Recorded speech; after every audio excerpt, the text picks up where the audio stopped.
crooked smile.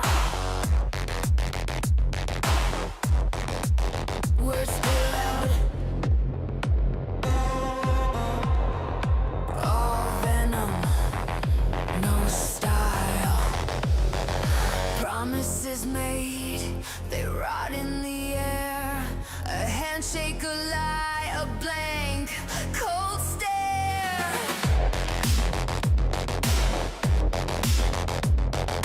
Puppets dance, the strings are tight. Shadows whisper in the dead of night.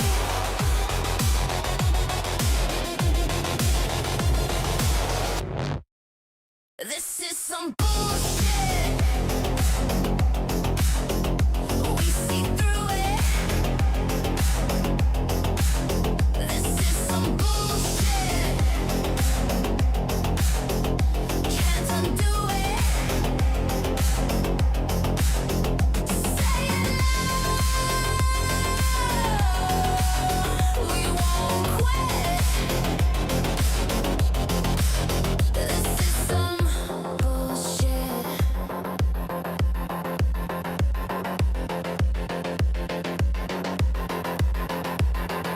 Paper thin truths that crumble like ash. Golden thrones built on stolen cash. We raise our fists, we break the mold. Your house of cards is getting old. Static hums, the wires ignite. Truth's a bomb, we're ready to fight.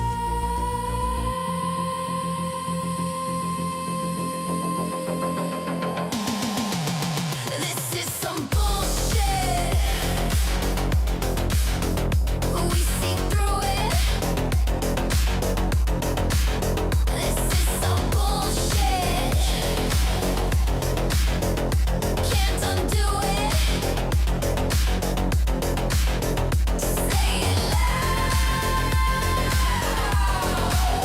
We won't quit. This is some bullshit.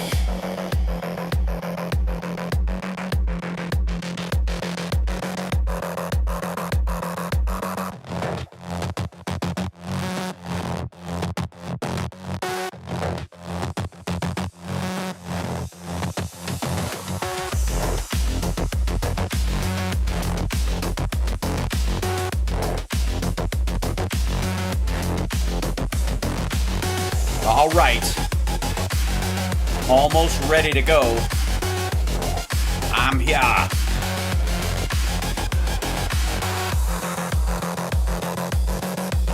What?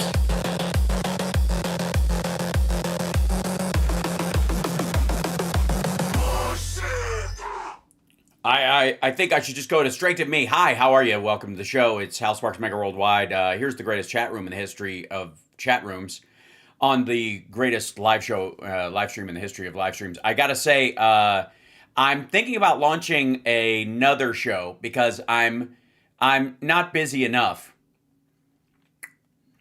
It would be a Saturday night late night show with a little more production value. I'm just floating the idea right now to see, that I could pre-tape and launch, as it were. And I will get to you guys on that in the very near future. Because on top of the afternoon show where I get to attack clips directly, and the morning show where I get to talk in a broader way about the topics at hand and not just be reactive to the clips in the afternoon, this would be like my version of a late night monologue once a week. Yeah? Thank you for asking. Summer's good. We're looking at like 12 weeks of treatment plus. And so I thank you guys in advance, A, for caring, and B, for the space to do what I need to do at certain times to take care of my girl. And if it means, basically ditching out on my own show and running out the door, that's just what's going to happen. So I I appreciate you guys and your patience ahead of time. And that's all I'll say about that without summer present. How about that? Man, so much of this morning's show, I wish I could have talked to Glenn for multiple hours because I wanted to dig into so many areas or whatever. And I got to say, having to rush off like that, put me on the back foot, as it were. But I'm going to show you some of the things that, basically, you guys remember where you first saw me back in the day? Some of you might have seen me for the first time on Queer as Folk as Michael. And when you see me live or meet me in person, you're the folks who treat me like I took your friend Michael and put him in a trunk somewhere and I'm wearing his skin. Because personality-wise, and even the tone of my voice and my vocal syntax and stuff throws you off and makes you look at me like a dog hearing a weird whistle. And I love that because that means Michael's a real guy that lives in his own universe, and I'm proud that he existed. It might be Lab Rats, or it might just be Sexy Liberal, but for a lot of you, it was Talk Soup, right? And I feel like today is like Trump soup, because Pam Bondi is the closest we have ever had to someone, I almost said, anyway, I would argue Marjorie Taylor Greene falls into this category as well. But the first one appointed to be AG that would qualify as a Springer guest. That, like, there's so much about Pam Bondi that the way she spoke today in a congressional hearing, I couldn't stop thinking about how she just sounded like a Springer guest the whole time. And so today's show is Trump Soup. I probably, you know what, my show would probably be gigantic if I called it Trump Soup. But I got to cover other people as well. But in the meantime, maybe that'll be the subtitle for a while. Till I get sued by E. The network, by the way, that when I first arrived, little inside baseball, when I got the job on Talk Soup, the execs came down to have a meeting with me and the execs at E, not the execs of the show. There really weren't any. It was just the head writer and everybody just like, it was like a duct taped submarine that everybody was just holding together with like, whose job is it to do what, right? So came down, but the execs from E, the director of programming and all that kind of stuff came down.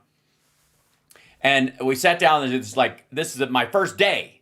It's my first meeting on my first real job, my first contracted long-term acting gig. This is super exciting. And they said, first things first. And I was like, this is your new host. He's a great guy. And blah. The first thing they said was, Talk Soup is not a comedy show. That was the first sentence out of their mouth on the day they introduced me as the new host to the writers and crew and everybody. First off, Talk Soup is not a comedy show. That's a direct quote. It wasn't softer than that. I'm not saying basically this is what they said. That is a direct quote. First thing out of the gate. The second thing was, Talk Soup will never receive any off-air promotion, meaning no bus stops, no billboards, no commercials on other networks. Don't ask. You'll get some ads on the network because that's what we do with our own shows, but don't ask us to promote the show anywhere but here. No articles, no magazine stuff, no Emmy nomination, for your consideration. Fuck you. That was day one of Talk Soup. That was, yeah. And those guys, they were a lot of fun to be around. That ultimately, one of those guys was the guy that fired me for improvising too much and becoming too popular. Which I have to say was a gift, because if I had not been fired to the day that I got fired from Talk Soup, I would not have gotten Dude, Where's My Car and Queer as Folk. If it hadn't happened literally that day. And they, by the way, the day they fired me, they didn't go, you got another week and then you're off the air. They literally brought me into the office, said you're fired, like we're not picking up your contract and you're fired as of now. And it was a year to the day from me being hired. So it was basically the day my contract was up, but whatever. And then they had a security guard walk me to my desk, get all my shit, and go home like I worked at a insurance firm. And they were really angry that I wasn't upset.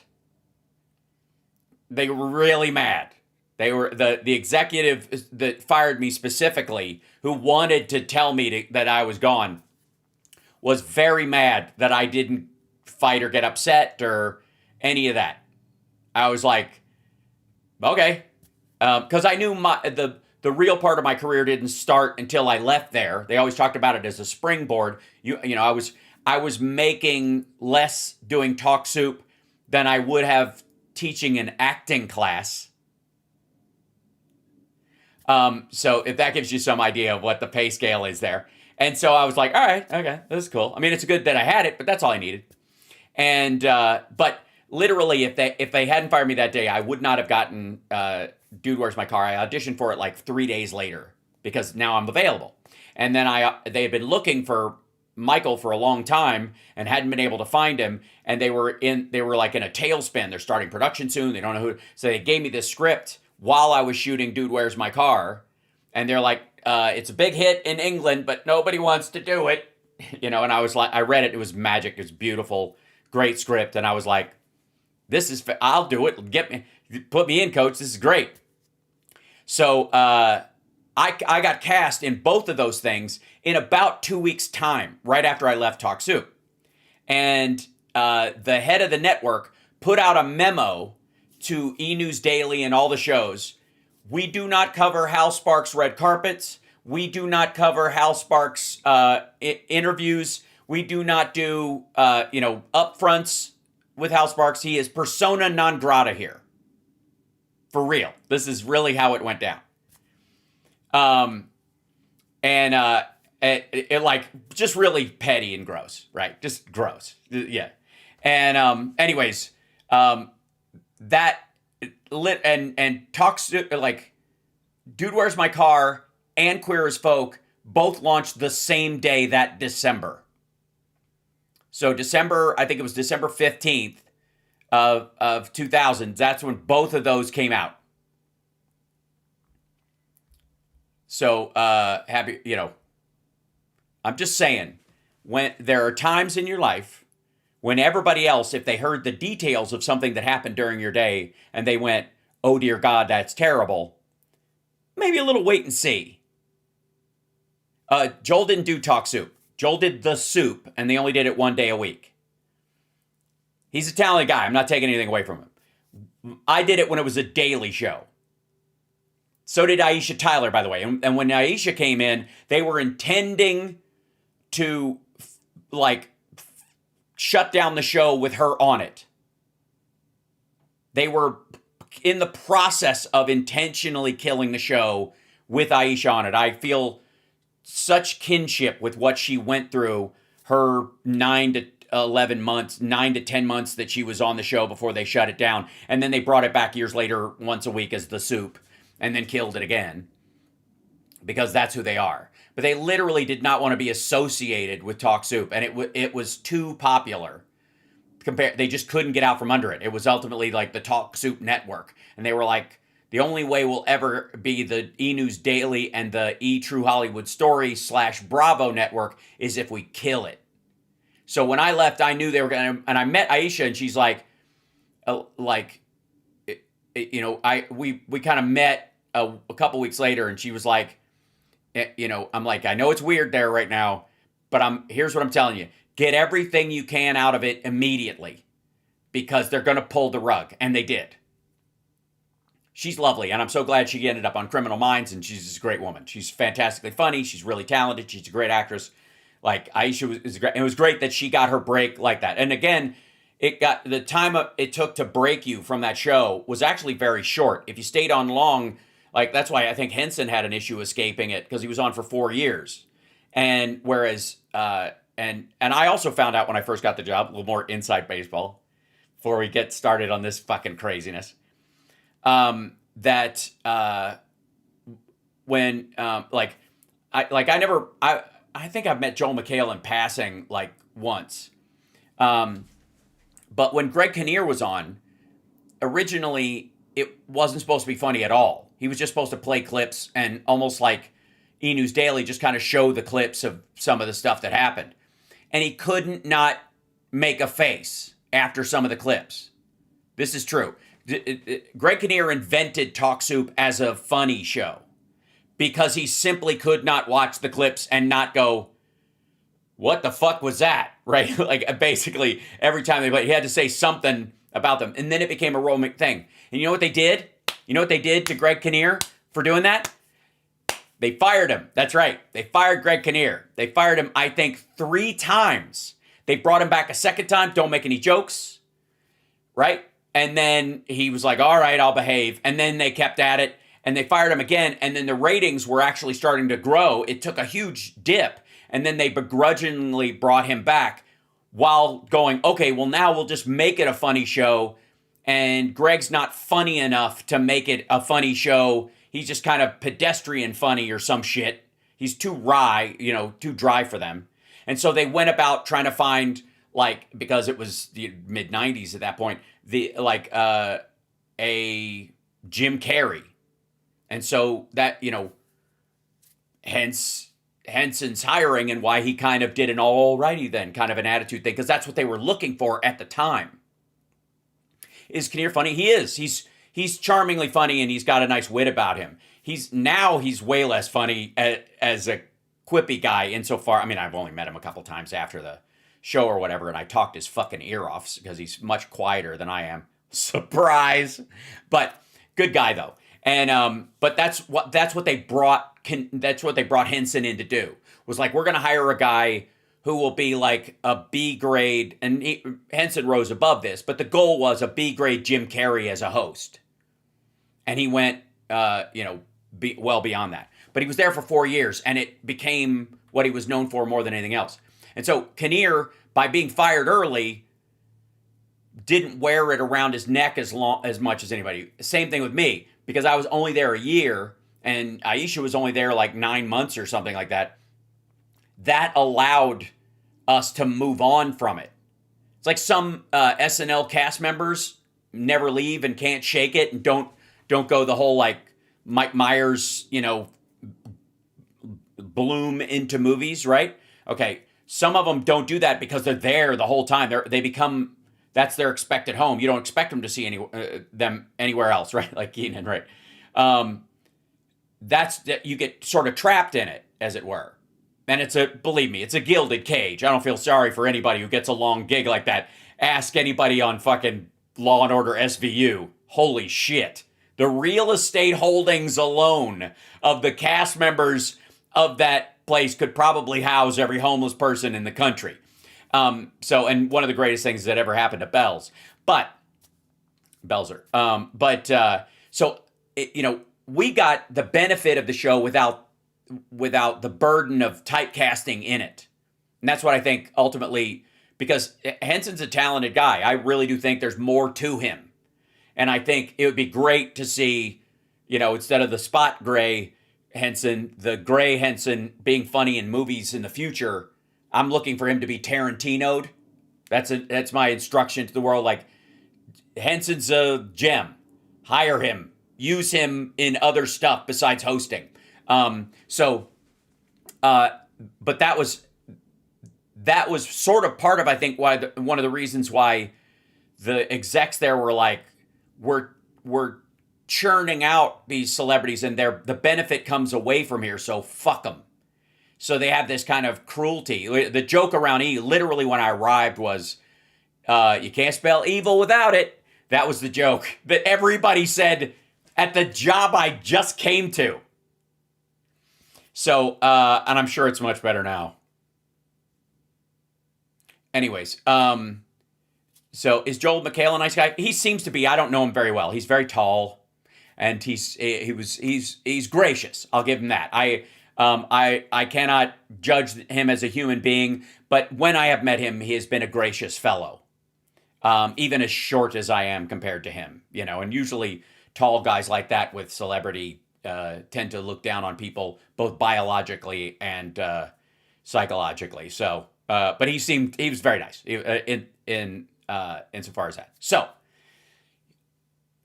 when my dad was passing away, and as he was having, before it really started to wear on him and it was harder for him to talk and stuff, when guests would come over, one of the stories he loved to tell, and this is true before that as well, but he told it a few times while I was there visiting, was that he ran into Jerry Springer in Cincinnati at an event, at a show where Dad knew the band and Jerry was there because he's originally from Cincinnati. If you don't know, Jerry Springer was the mayor of Cincinnati, lost his job there. This is before the Springer Show. Lost his job there because he wrote a check to a hooker because he didn't have cash on him, and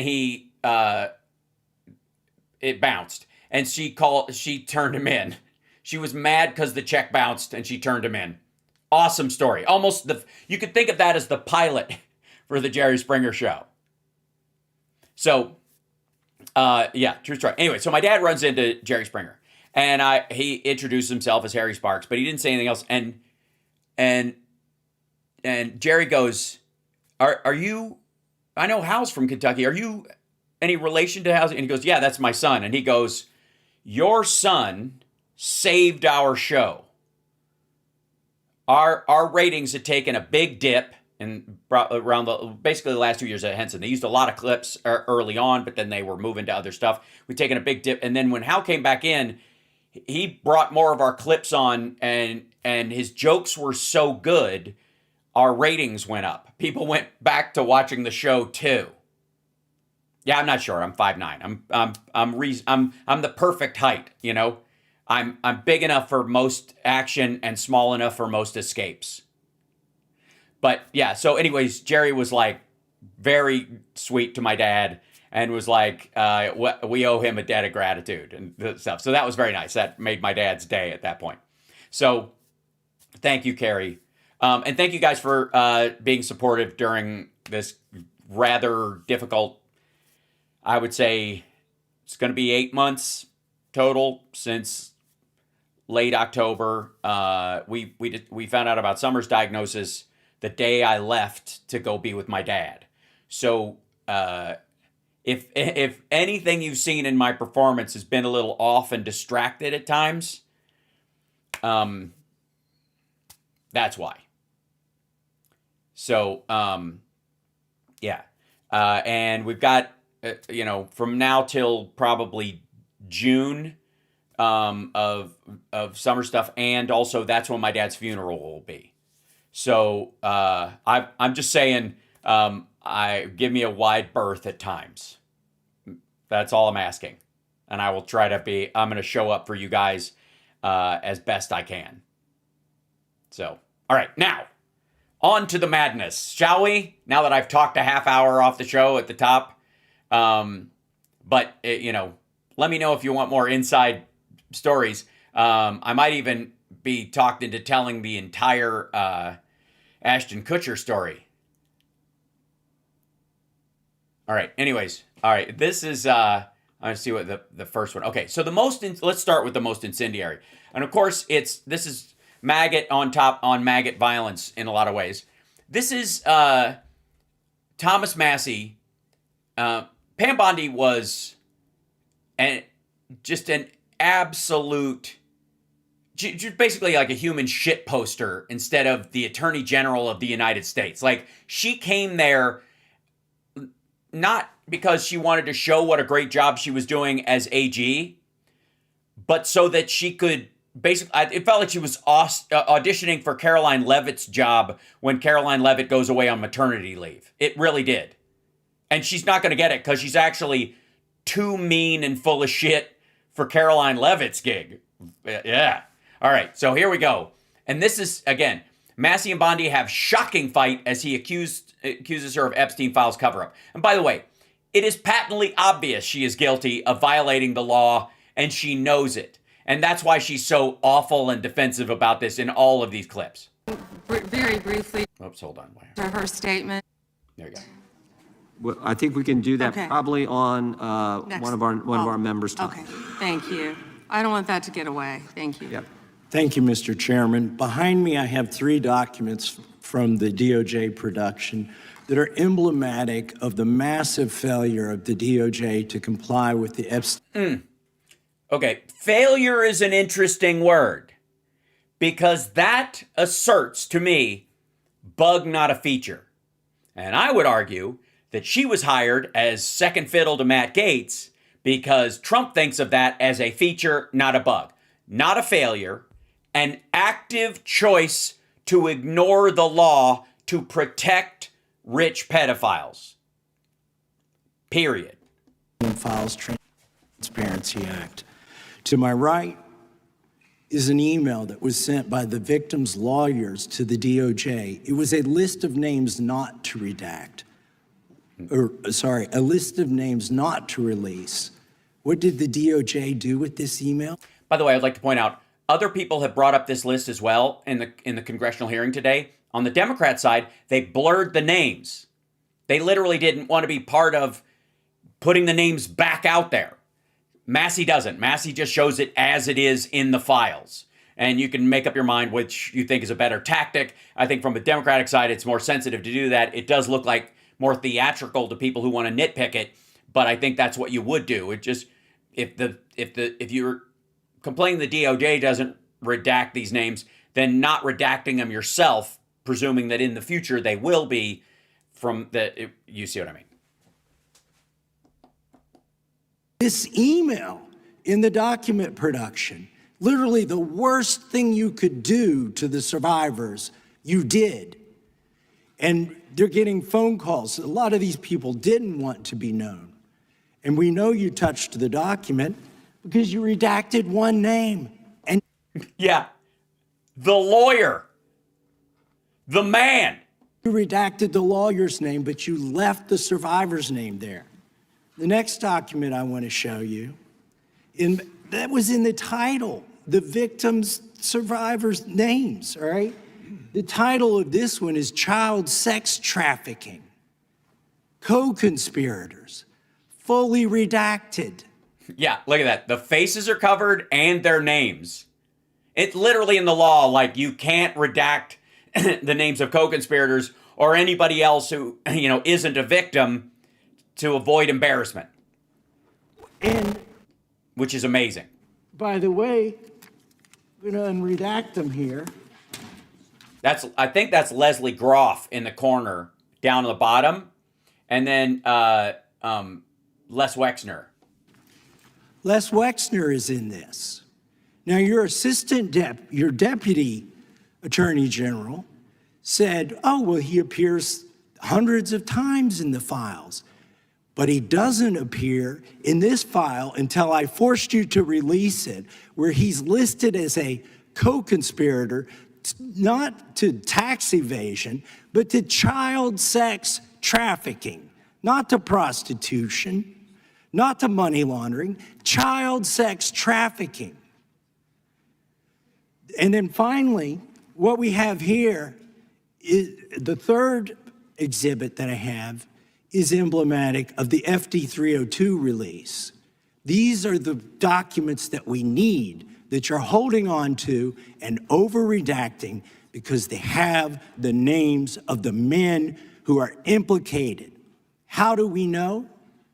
Because the survivors gave testimony to the FBI, and it's in there. And what happens when you go to the portal at the DOJ to look at what's behind this redaction? Another redaction. Yeah, by the way, the way that they, like Pam Bondi was getting around the compliance without compliance is that and we saw this when Raskin and others came out, was that they just uploaded the redacted files from the FBI instead of what the law says, get the unredacted files from the FBI and upload those and then redact them before they go to the public. And then the Congress and people with clearance can look at them to make sure that they're redacted with good reason, which they obviously aren't. So we can't even see them. And then there's some of these files you've pulled down from the website that we will never see because we can't search the redactions. So I have several questions for you. Who's responsible? Are you able to track who in your organization made this massive failure and released the victims' names? Are you able to track who it was that obscured Les Wexner's name? Yes, she is.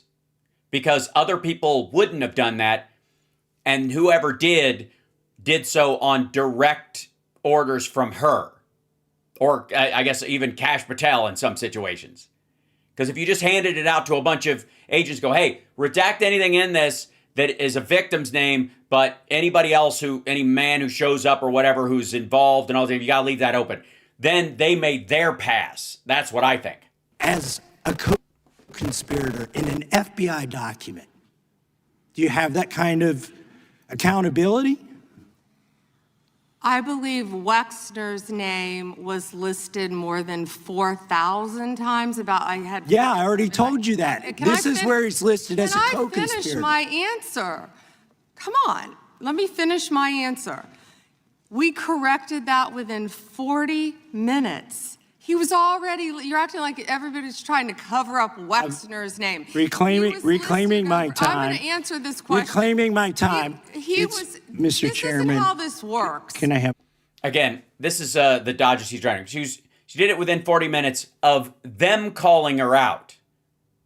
She would not have done it at all if she hadn't been called out. So you don't get points for doing it after you've been caught. You're not like, if you're guilty of shoplifting, you don't get to run back into the store and put stuff back and go, what are you talking about? I never stole anything. That's not how it works. And that's her argument. That's the exact same argument that she's making here. Whoops, hold on. The gentlelady can give her answer. The time belongs to the gentleman from Kentucky. All right, I'm reclaiming my time. Can I give my answer? So Yes. I'm going to put the language of the bill up on the screen. Chairman, Because I may I have give another my question. answer on that? Here's It's a political the question. joke, and I need to give my answer on that. We'll let the Attorney General respond, and then the gentleman can move to his Chairman, next question. it's my time. Within 40 Chairman. minutes, you asked me a question. You can give Within me- 40 minutes, Wexner's name was added back. Within 40 minutes of me catching you red-handed.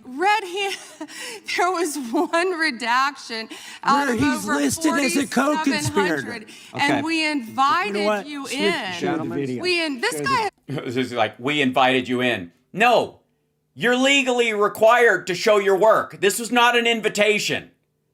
Jesus Christ. She's like, I let you check to make sure, even though we gave you half the shit and lied about it being unredacted, and we let a whole fucking news cycle go of Congress people get to view the unredacted shit, which we now know wasn't unredacted, that, she's sitting in that. He caught her and brought it up, then they put it back because they got caught.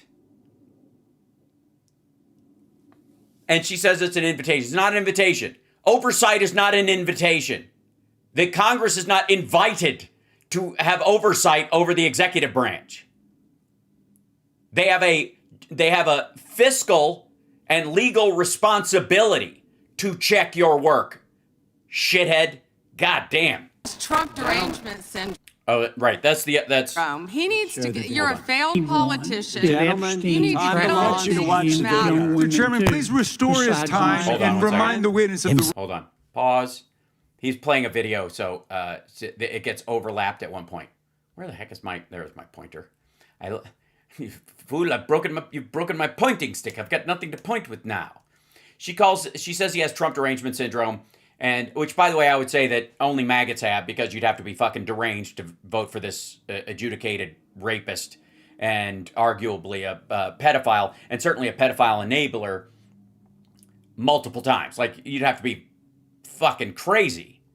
I mean, as crazy as people who went to Jim Jones's pineapple farm. There was one redaction out Where of he's over listed as a co-conspirator. 4,700, Okay. and we invited you Show the in. video. This guy has Trump derangement syndrome. He needs to get, you're a failed politician. Gentlemen, You need to time get belongs on to you to these watch the video. matters. Okay, so he's playing the Kash Patel thing, I think, from February. Please restore his time and remind the witness of the rules Himself, there here. is no credible information. None. If there were, I would bring the case yesterday that he trafficked to other individuals. Is that your position as well? My position is any victim who comes forward, of course, we would love to hear from them. 1-800-CALL-FBI. What do you think the 302s are, you dizzy bitch? Good God. Did you ask Merrick Garland that the last 4 years? Did you talk about Epstein? I'm reclaiming at all my the time. last I'm 4 glad you're years? asking about Merrick Garland. You don't get to reclaim because time this when is you don't- bigger when- than when you can't- Watergate. when I don't answer a question the this way you goes want. over 4 administrations. You don't have to go back to Biden. Let's go back to Obama. Let's go back to George Bush. This cover-up spans decades, and you are responsible for this portion of it. And that's now, where the I want to know at what point did the FBI and the DOJ decide that Lex Wessner was not a co-conspirator?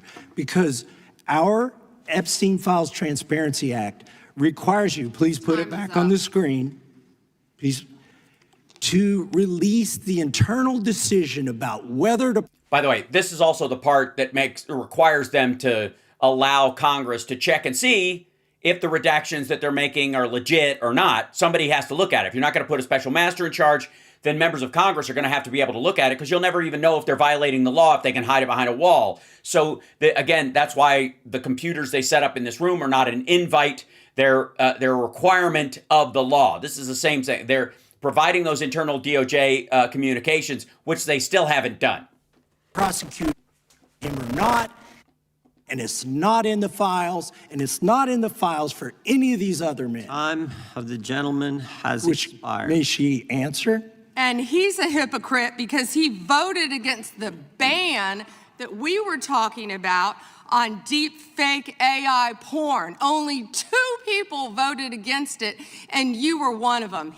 Sorry. So real quick, you're defending living pedophiles who continue to victimize people now, today, because they're out and about and are able to do it, those who haven't aged past Viagra. And your attack on him is that he voted against a bill about fake sexual images. That's your defense. Now, I think, like, deep fake sexual images of people should be illegal, but it's more of more in the realm of like ethics, morals, and copyright and shit like that. The ability to have control over your own image in the public and not it falls under like libel and slander, right? Because it's not your actual body, but they're using your head to make it look like it is and all that kind of stuff. So it's awful, but it's not even on the fucking scale of the accusations in this shit. All right, hold on. Let's start with. I gotta do this. I have to find this real quick. I think, where the fuck is it? Okay.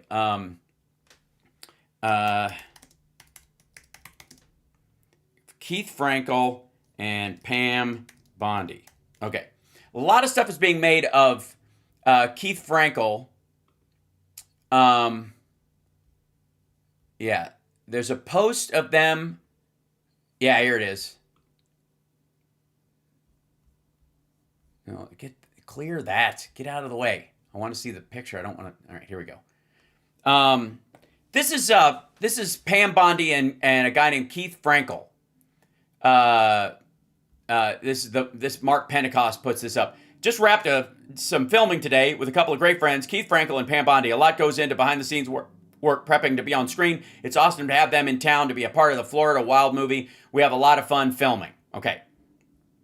She knows this dude. Okay. This guy is all over the fucking Epstein files. He and Epstein were in business together, including one thing that people have been making a lot of noise about called body boxes, which sounds like a coffin, but is supposedly one of these. It's a stupid name for this like rejuvenation fucking thing they were selling to like rich people. Like this red light therapy, probably oxygen chamber mixed with fucking, I don't know, filled with Vaseline. I don't give a shit. But the idea is, yeah, Ped Nugent, exactly. Is that she has no problem being involved with this dude at all.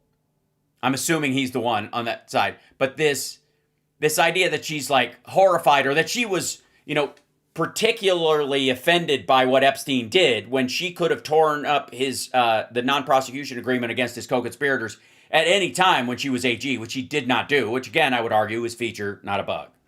Hypocrite. The gentleman's time has expired. You didn't answer the question. Mr. Yeah, Chairman. I would, order. Mr. Chairman, could she answer the question? Chairman, I was wondering, The gentlelady's allowed, the Attorney General's allowed to respond the way she wants to respond to any member's questions, Republican, Democrat. All right, I have unanimous consent request. Gentleman's recognized for a UC. All right, this is an example. I'm submitting these 302 forms that are entirely redacted, even when you go to look at Without them. objection. I'm submitting a witness statement that implicates Les Wexner. Without objection. I'm submitting an article from the New York Times. The DOJ released nude photos and Without objection. identifiable pictures of the victims. I'm submitting a letter from AG Bondi to Kash Patel, imploring him to quit keeping the files when you found out that they were keeping files from you, because Without they're objection. still redacting files that you. Chairman, are we going to I'm to recess for votes? Yes, we are. I'm submitting for unanimous consent a document of 17 individuals who've resigned because of the Epstein files. Without objection. Ugh, you could cook an egg on the heat and tension in that room after this. Now, again, Raskin got into a shouting match with her. I have not seen the ones I want to show you are the ones I haven't seen. So we'll go through it. And Jared Moskowitz was on Peanut Butter Dickhead's podcast and was jabbing them the entire time. And kudos to him for doing that. And the funny thing is they didn't seem to notice when he was mocking them. Maybe it's because they're in such a loving and supportive environment all the time that they don't understand sarcasm or irony in the moment, because that couldn't happen to me here. No one would dare mock me to my fucking face, right? So I have a feeling that's why they didn't, it was just in the wrong venue. They had a scotoma. And in this particular, Jared Moskowitz outright asks Pam Bondi to attack him for her burn book. Several UCs as receipts. Okay, yeah. I'd like to have unanimous consent to introduce the National Security Presidential Memorandum 7 dated September 25th, 25. Without objection. The Bondi Department of Justice memo dated December 4th, 2025. Without objection. An article from Newsweek entitled DOJ Deletes Study Alleging Rise in Far-Right Terrorism dated September 18th, 2025. Without objection. Notice article from October 3rd, 2025, Trump's directive on organized political violence could lead to increased surveillance of his critics. Without objection. Washington Post article, September 25th, 2025, Trump targets domestic terrorists, but only mentions the radical left. Without objection. Idaho Capital Sun, October 18th, 2025, rest easy, Idahoans, the No King demonstrators are American patriots. Without objection. Attack. Poor Jim Jordan. He's probably just, relaxing himself with old images of him ignoring sexual assault at OSU. It goes to his comfort hole. On freedom of speech, what nonprofits need to know, published by the National Council of Nonprofits, the largest network of nonprofits in America. Without objection. The Freedom from Religious Foundation warns that Bondi memo weaponizes federal law enforcement against non-Christians and dissenting viewpoints. Without objection. A Ken Klipperstein blog from January 28th, 26, ICE's secret watch list. Hey, can somebody get one of the Democrats to put one of my videos into evidence on these things? Because I think I do a damn fine job. And you could save a lot of time because I cover all this shit in one video. You know what I mean? Instead of just one article about each element of it, okay. Maybe it's all the swearing. But then, of course, Matt Gaetz wanted to put in the alleged Hunter Biden hard drive, which had fucking pictures of his dick in it and and they weren't planning on redacting them. So, Of Americans. you know what I mean? Objection. And an Intercept article from February 2nd, 26, Trump calls his enemies terrorists. Does that mean he can kill them? Without objection, the gentleman you. from Florida is recognized. Thank you, Mr. Chairman. Good morning, Attorney General Bondi. Good afternoon. Oh, you're right. Good afternoon. It's been a long day. I wrote this morning. We've known each other a long time, and I'll always be appreciative for your assistance when you were Attorney General in Florida after the shooting at my high school at Marjory Stoneman Douglas in my hometown of Parkland when we passed the bipartisan bill, the Marjory Stoneman Douglas School Safety Act, which was the largest policy response to a school shooting in American history. Your department also prosecuted to the fullest extent of the law a constituent of mine and former felon that had plans to kill me when he was picked up by law enforcement after he was target practicing in his backyard with 2 rifles, a scope, a silencer, 3,000 rounds of ammunition, an anti-Semitic manifesto. My name was the only name on their target list, and my kids found out about this from their friends at school. So thank you. However, the most transparent administration in American history. Before Trump, we didn't know the word transparency, apparently. It's been 12 months since you gave Republican influencers part 1 of the Epstein files. You said the list was on your desk. Then a memo came out and said that there was no list. Phase 2 of the binders never happened. The President of the United States says the Epstein thing is a hoax. He blasts his own base for wanting the release of the files. He blamed Barack Obama. Republicans voted against the release of the files in the Rules Committee. Then they refused to even return to the Rules Committee until they could be protected from future votes on the release. Speaker Johnson sends Congress home a day early before break. They sent the Deputy Attorney General to meet with Maxwell. She says something favorable about the president. He's leaving out the memo, the July memo. That was a big part of this. Miraculously, she gets transferred to a minimum security facility. No one can explain why. Miraculously, the leaks to the Wall Street Journal stop. We come back from break. We have the Massey discharge petition. Republicans drop a rule, a non-binding resolution trying to kill the Massey discharge petition. The White House says passing the Massey discharge petition is a hostile act. Trying to stop the necessary 218 signatures, according to Republican members that signed it, the White House brought them into the Situation Room, you know, the place where the president goes for time of war, promising things like appropriations or maybe even to primary them. People in the room say you were there. It didn't work. We get the 218 signatures. We eventually passed the Massey petition. You guys didn't release the files. You were forced by Congress, every member of the House except one, and the entire Senate. The reason the president signed it is because it was a veto-proof majority. What did I fucking say? Thank you, Jared. That's good. Yes, finally somebody that needs to be hammered. We can't agree on anything, and yet the entire House but one member and the whole Senate forced the administration to release the files. Kash Patel under oath said to Senator Kennedy, the FBI is not in possession of any credible evidence that Epstein trafficked girls to anyone but himself. We know now that's not true. According to documents, Epstein had a worldwide sex trafficking ring. Girls from Poland, Czechoslovakia, Russia, Paris, modeling agencies sending him girls. He even had a relationship with a summer camp where he groomed girls at a picnic table. Ghislaine Maxwell says 29 Epstein associates cut secret DOJ deals. Turns out there is a list. 6 names readily available if you unredact them. Co-conspirators named, but we got them when you unredact them. Maxwell recently tells a House Oversight Committee that she wants clemency to release more names. Kash Patel under oath said Trump's name appears less than 100 times in the files. We now know that's not true. Trump's name appears more times in the Epstein files than God's name appears in the book about God. Okay, by the way, this is the Trump Bible. Move over, King James. Trump's name also appears more times in the Epstein file than Harry Potter's name appears in the 7 books about Harry Potter. Lutnick says that in 2008, he went to Epstein's home, says he had... We need a split screen. We need a shot of Pam Bondi while he's doing this. I mean, these are the things we all know. And I will argue that he's doing it in a very tight way, which is great. But I would also like to say that most Democrats, because they knew she would filibuster or just yell shit or accuse you of something, they read off this stuff, so she had to sit there and listen to it. So you can't, the argument is that in future you can't act like you didn't hear this. Oops.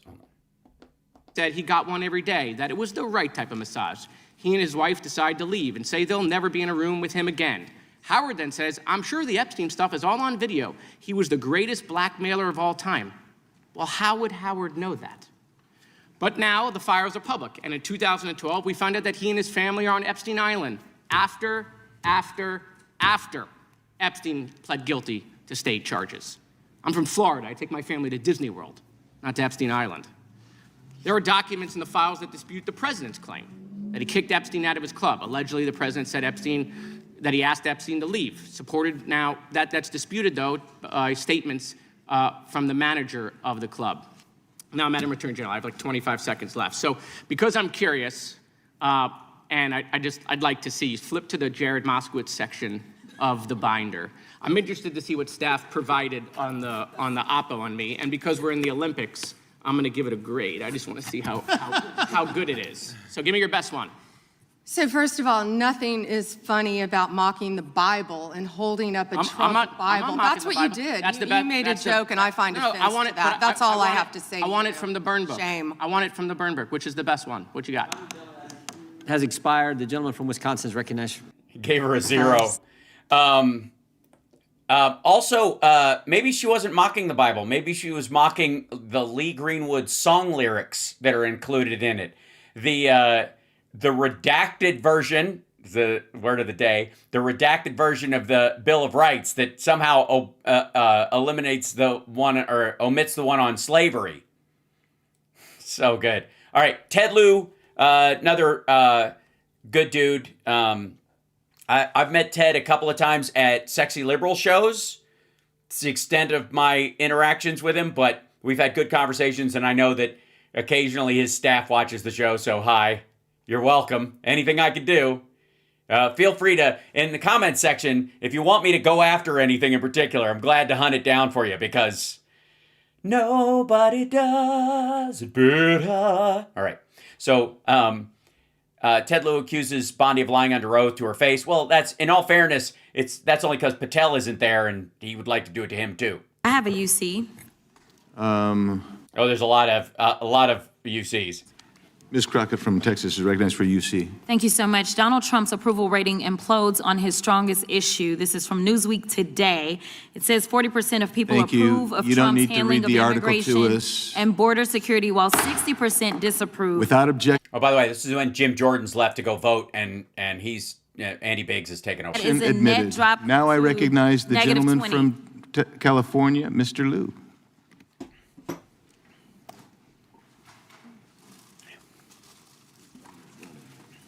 Thank you, Attorney General Bondi, for being here today. I'm going to show you 2 photos. Oh, I missed something before, by the way. I would like to point out the fact that the Trump Bible is in and of itself a mockery of the Bible. It is branded based on a man's name who has never read the Bible. Never. He doesn't even thumb through the fucking thing. So somebody making money, selling a Bible, when they have never read the original in any form, is a mockery of the Bible, Pam Bondi. So I yield the rest of my time. Thank you. To the gentle person from California. I'm going to show you 2 photos of former Prince Andrew. Prince Andrew attended various parties with Jeffrey Epstein.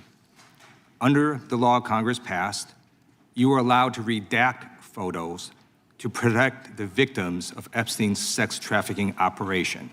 You redacted the photos of this victim's face because you were following the congressional law. Is that correct?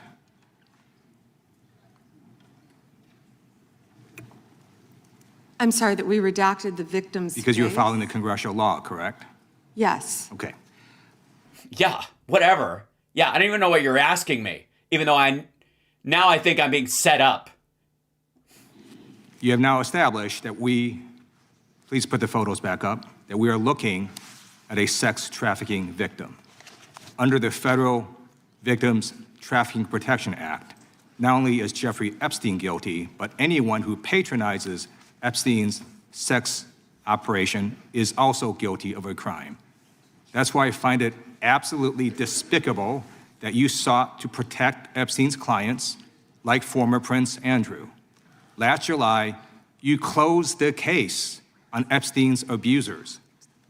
The July 2025 memo. Oh, she also kept it closed when she was handed the non-prosecution agreement as the AG of Florida, too. So this isn't a new habit she's picked up. Again, feature, not a bug. What is my audio? Quote, we did not uncover evidence that could predicate an investigation against uncharged third parties. What did I read this morning when we were talking to Glenn Kirshner? I feel like I'm just psychic. All right. These two photos, please put the photos back up. These two photos staring you in the face are evidence of a crime and more than enough evidence to predicate an investigation against former Prince Andrew. So I ask you, Attorney General Pam Bondi, why did you shut down this investigation last July, and why have you not prosecuted former Prince Andrew? I don't believe you asked Merrick Garland these questions when he was Attorney General and set before. They didn't have the evidence yet. I agree with you. You twice. I'm reclaiming my time. I agree with you. I agree with you. During the Biden administration, I called for people looking at Epstein files. Merrick Garland dropped the ball, as did Attorney General Bill Barr, as did Alex Acosta, a whole string of failures. But you are in charge. You have the power to change things, to hold these men accountable, and you're doing the opposite. You're protecting them. So I want to move on to another man. Can I answer Donald that, Trump. though? I want to move on to another Can I question. answer your question about protecting You answered Prince the question. You're saying no. I love this. I want to discuss another man, Donald Trump, who is all over the Epstein files, like former Prince. Here's a video.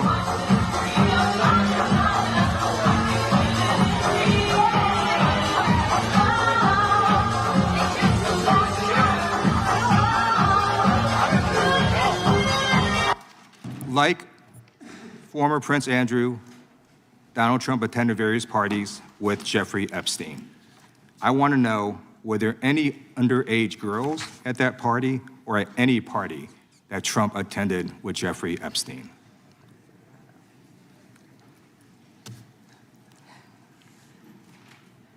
Yes. Yes. Yeah. That's what that silence says. Yes. This is so ridiculous. Okay, that's not the answer. The answer is no, or oh shit. Those are your two options here, lady. Hold on. Let me back this up. What was it? This is so ridiculous, and that they are trying to deflect from all the great things Donald Trump has done. Whoa, sorry. Yeah, I mean, you just got to take a certain amount of pedophilia if you want the stock market to go up 1,000 points. Out of 50, by the way. This isn't the fucking 80s, when we were like 6,000 or some shit like that, when 1,000 would have meant an order of magnitude what it means today. Yeah, look, you got to take some good with the bad. Some good is investments coming in. Some bad is it's not a job-creating investment. You got to take some good with the bad. Regulations are dropped, including ones, the sort of moratorium on old men fucking underage girls for pleasure and I guess throwing them in the ocean afterwards. Hold on, let me back up. From all the great things Donald Trump has done. There is no evidence that Donald Trump has committed a crime. Everyone knows that. This has been the most... Well, no. No, we don't, because there's still millions of documents missing, and those are only the ones you admit to. And a lot of shit's double redacted. You were told to provide unredacted versions of the shit you have released, which is not the complete files, and you still redacted those, you dizzy bitch. Get off your high horse. It ain't working. Transparent presidency. He's the one Hold on. asked that those files. I'm reclaiming my time. I got your answer. You said there's no evidence. Trump asked Chairman, please stop the clock. Stop the clock. The legislation. This is ridiculous. Time belongs to the... No, it's not ridiculous at all. Has anybody but Ghislaine Maxwell been put into jail? And by the way, when was she tried and sentenced? During the Biden administration. If Trump had won, do you think she would have ever made it to trial? Do you think she would have been bounced or been turned into, state's evidence and then died in her fucking garage from a hanging that she would have needed help to do? Gentleman from California. Okay. I'm going to put up another document from a witness who called the FBI's National Threat Operations Center. because I believe you just lied under oath. There is ample evidence in the Epstein file. Don't you ever accuse me of a crime. I believe you just lied under oath, and this is all on videotape. You said there's no evidence of a crime. I'm showing you. Here is a witness statement who... You liar. Just because you caught me. ...called into the FBI's Threat Operations Center. He drove Donald Trump around in a limo. He overheard what Donald Trump said to Jeffrey on his cell phone. He was so angry, he was going to stop the limo and hurt Donald Trump. And he met a girl who said she was raped by Donald Trump and Jeffrey Epstein. She later had her head blown off, and officers at the scene said that could not have been suicide. No one at the Department of Justice interviewed this witness. You need to interview this witness immediately. Epstein should rot in hell, so should the men who patronized his operation. And as we sit here today, there are over 1,000 sex trafficking victims, and you have not held a single man accountable. Shame on you. If you had any decency, you would resign right after this hearing concludes. The gentleman has expired. Damn, son. I gotta say, Ted Lieu did something amazing there in that, Jared Moskowitz obviously was there to kind of like roll out the litany and knowing that she was going to just blather stuff back. That's why he did that kind of stunt at the end, which was a great idea. But Ted Lieu buried her with the heaviness of the accusations. Really well done. Let's see if... May I respond?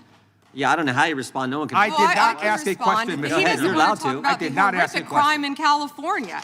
He does not want to talk about I did not ask a crime question. in his state. She can't just Madam ad Attorney lib General. stuff. I did not ask a question. Also, what the fuck does the DOJ have to do with state crime?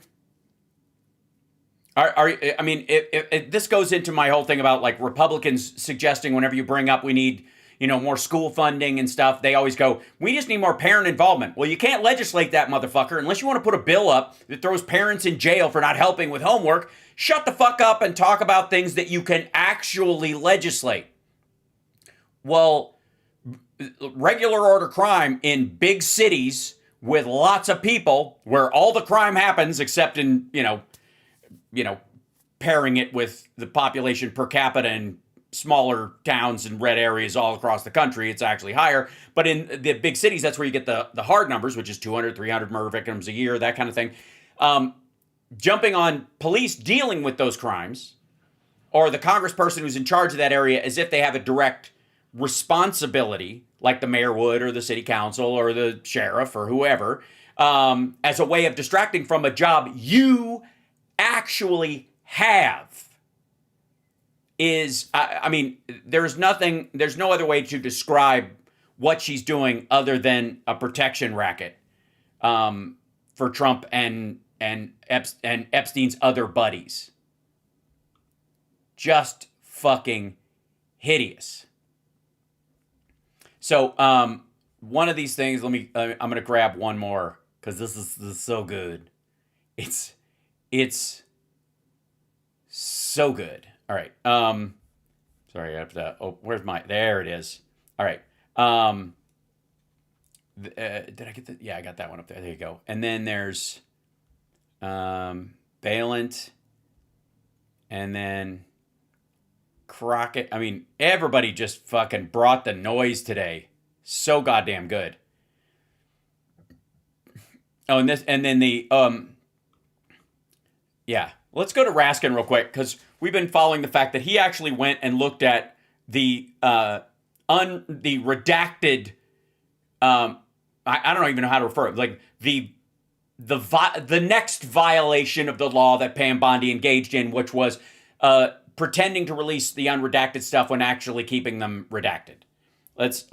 So he went there and looked at this, and she keeps blathering on about this because her whole thing is just attack people, and that'll be enough for Trump and the right. He just wants to see her yell at them. It's not working though. All over maggotdom, a lot of them are going, this does not make her look good. Recognizes the gentleman from Maryland. And thank you, Mr. Chairman. I want to start by saying I appreciate what you said, Attorney General Bondi, and you said it to me personally, that you take the personal security of every member of Congress seriously, and that people can contact you about that. And in these times, that's a very serious matter. So I thank you for that. Article 2, Section 1, Clause 7 of the Constitution is the Domestic Emoluments Clause.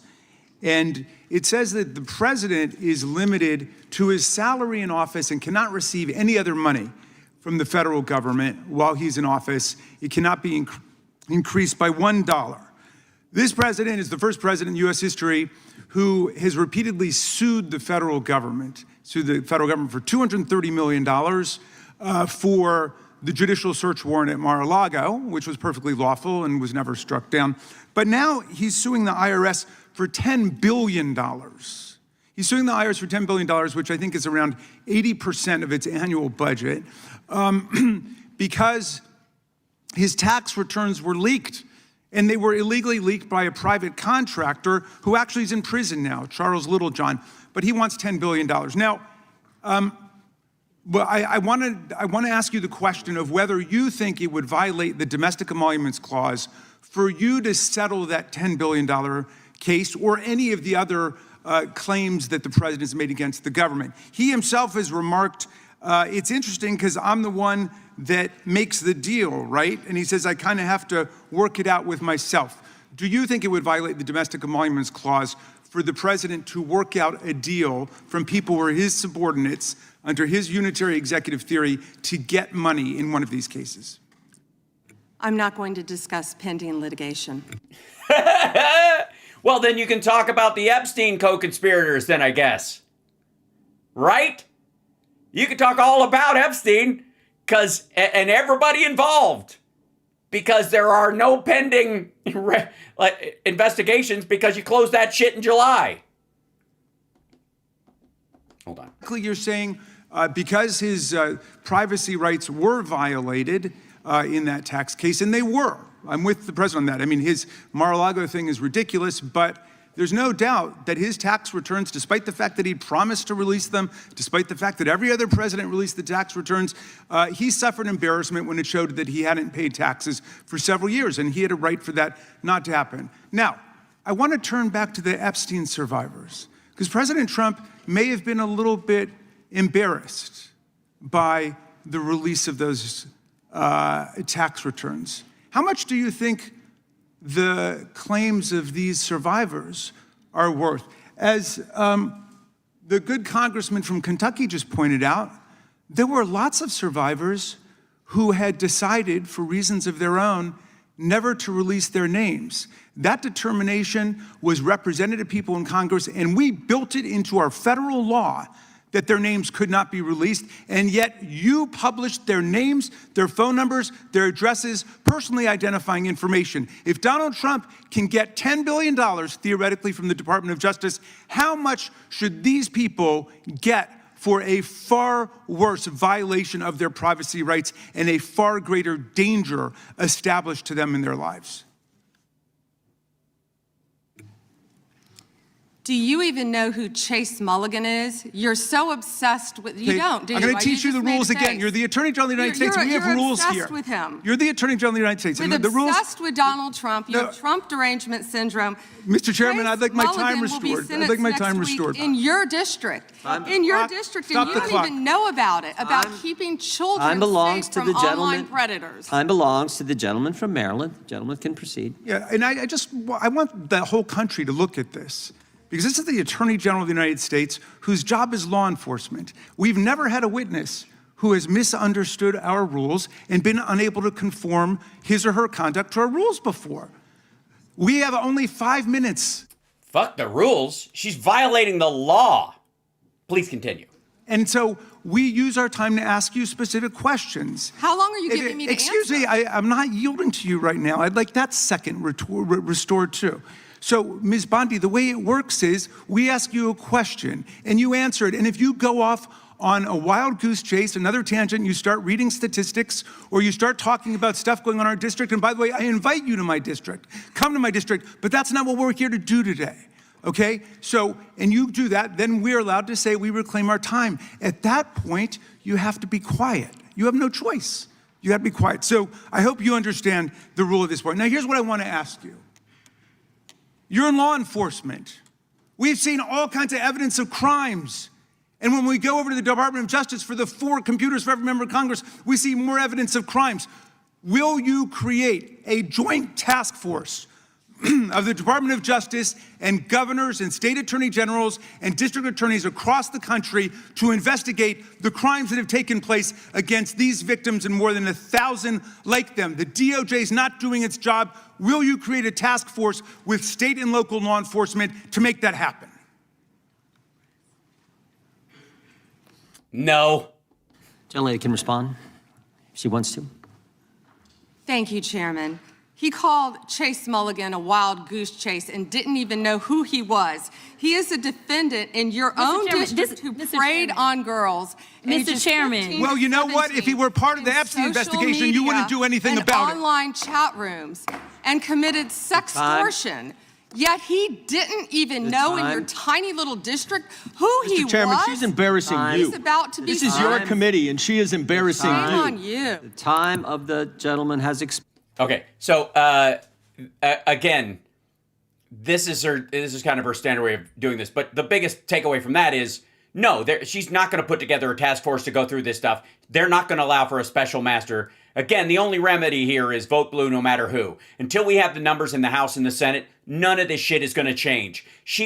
This is not a feature. This is not a bug. This is a feature. She intentionally was put in this job to do exactly what she did as Florida AG, which is protect the non-prosecution agreement that was made with Epstein's lawyers and with Alex Acosta with her life, with her job security for the remainder of her time in that office. That is her only fucking job. Guarantee that no one will act on what these men did. She has the same job in the Trump administration she had as Florida AG. You can fuck around with all these others like street crime and interstate crime and stuff and just pretend like you know what the actual job is, even though it will, because the DOJ is gigantic, will go on without you whether you have input or not, because the law responds to reality. You know, the only action she would get from the president is any lawfare that he sends her way. And obviously there's a lot of that, so she's very busy. But her whole gig was, we'll give you some things where you can say you went after immigrants. We'll give you a couple of cases that make you look like a hero that would have gotten prosecuted by fucking anybody. And you could beat your chest about them and act like you're the only person who would have come to the rescue of obvious criminal cases that work their way to your office because of the street level work that law enforcement does all the fucking time. But when it comes to the stuff that she can do, specific to her job, that would take an aggressive point from her, like forming a task force or appointing a special master or pressuring the president or someone else to appoint one, that's too much. She will not be asked to do that. So this is and the way that she's throwing around these cases, again, if the only reason she knows about these cases is because they are being prosecuted. Most of which she inherited from arrests that happened in the Biden administration because of how long the judicial process takes. All right. So, this is the next one. By the way, hit the like, share the show. It's Hal Sparks, Megaworldwiide. Like, subscribe, give a thumbs up, support the show. I will not have a show tomorrow because it is my kids' parent-teacher conferences, and I will be away. And then I will be back, and we'll be regular on Friday and Saturday. So just letting you guys know, just a little turnaround tomorrow, just as a heads up. Here we go. So the next one up is, okay. So Goldman, obviously, she also hates him. So her job is not just to go after every Democrat, which she does, but to specifically attack the ones that. And that's what Moskowitz was talking about with the burn book. Go after the ones that have some Q, the ones that Trump knows their names. She was wholly unprepared with a lot of people that are kind of like pedestrian Democrats that don't make a lot of noise and just do their fucking job. She has no idea. Like like her stuff is kind of generic. Even I would argue that why she had a hard time going after Ted Lieu the only thing she could go after was he's from California. So that'll, shit on California. It's like autopilot. But going after some people, like she has to have ammo specific to these people. That's why she has a burn book. Because last time she just had notes of like little phrases. This time she's got an actual, when she's taking questions from the next one, she's got an assistant going, okay, Goldman's next. Here's our list of shit to throw his way. That's literally how she prepared for this. She did not prepare for this by going over what was redacted and what wasn't, and what should have been redacted and what shouldn't. That was actually the question at hand. New York recognized. I went over to the department yesterday for a couple of hours to review some of the unredacted materials. And I am looking forward to your detailed explanation for why you have withheld almost half of the documents, which is required by the bill. Now, obviously, there are 3 million documents, so I didn't get through much. But one thing I didn't see was the client list that you said you had on your desk a year ago. I did, however, find a couple of important documents. An 86-page prosecution memo from the Southern District of New York, and a draft indictment from Florida against Jeffrey Epstein's co-conspirators. For reasons that I cannot understand nor are permitted by the bill, they were still redacted, even for members of Congress. So, Ms. Bondi, will you commit right here to immediately providing those 2 documents in unredacted form to members of Congress? Not a complicated question. Well, I guess it is for you because you have a law degree and those are privileged. Okay, they're not privileged, but we will discuss that later. I also found an... Whoa. Because Trump's in it? I mean, what other privilege are we fucking talking about? The president has the privilege of choosing which of his friends and which of his own photographs get released in the Epstein files? Are we talking about orange privilege? Email. Hold on. From Jeffrey Epstein. Hold on. I also found an email that I have right here from Jeffrey Epstein to Ghislaine Maxwell that was unredacted. And it included notes of statements that Donald Trump made about his prior relationship with Jeffrey Epstein. Now, there is no reason for this to be hidden from the American people.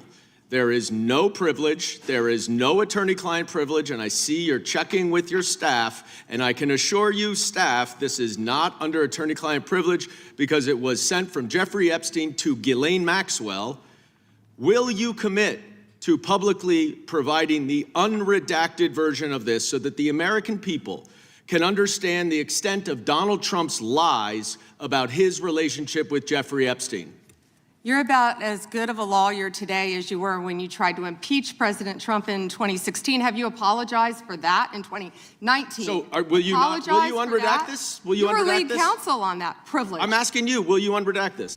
She said privileged. Why is it privileged? Explain the reasoning behind the privilege. Privileged. Privileged, of course. I look forward to discussing this more. Now, these are obviously improper redactions. So, real quick, that's kind of amazing that he got that defense out of her. Like that, I mean, hey, Daily Beast, I know you guys are jumping on shit. How about jumping on the fact that Pam Bondi just regarded an email between Jeffrey Epstein and Ghislaine Maxwell as privileged communication? Like, what the, I mean, boom. And let me stop for a minute. I'm talking. If they're not privileged, quiet. Don't yell at me. If they're not Mr. Chairman, would you privileged, stop the clock? This is on your time. It's not on Mr. If they're Goldman. not Even though privileged, you used your if we review improper them and they're not- redactions you'll like my answer. to If we continue review to them and they're not protect privileged, Donald Time belongs we to the will member. be happy to release them. We'll after stop the review. clock. We'll stop the clock. Time belongs to the member. Go ahead. Even though you used improper redactions to protect Donald Trump and other predators associated with Jeffrey Epstein, you did the exact opposite thing. Oh, by the way, I want to get to this. What she was saying underneath was she like, you'll like my answer. If we review them and they're not privileged, we'll unredact them. Okay, first of all, she's admitting to not following the law. in that she was either part of the redaction or providing a redacted document to Congress when she was supposed to provide an unredacted one, and they didn't even review it just because but I don't even know that they would have looked at it because it's completely blocked out. They had to have known it had Trump shit in it, or they just kept it because they opened up other shit. Like they asked for other things to be, or they looked at them clearly. But if it involves Trump, this is clearly one of the 1,000 agents put in charge to redact that. She's like, if we look at it and we find it shouldn't be privileged, we'll release it. That goes back to what Massey said about, yeah, you complied with the law 40 minutes after I caught you red-handed. That's what she's admitting to. That happened again. Hold on, let me back up.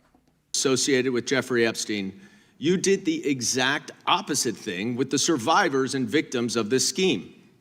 So their identification information was... By the way, I like Jasmine Crockett as Goldman's hype man, hype lady. Really the only thing required to be redacted, and it was not. And it's clear this was not a mistake. This was not by accident. This was not because you only had 30 days when you really used 75, and that doesn't even include all the hours last March that you were redacting it. But I'll tell you why it's clear it wasn't. By the way, not just last March, all fucking year. Especially as the law started moving forward. They didn't stop this process. It was a long process. There's a lot of shit to look through. And they missed some things. So you can tell they were still at it all year long. A mistake. There is an email entitled Epstein Victim List. There are 32 one names. Massey brought up. One is redacted. 31 are not. So someone looked at it and decided to redact something.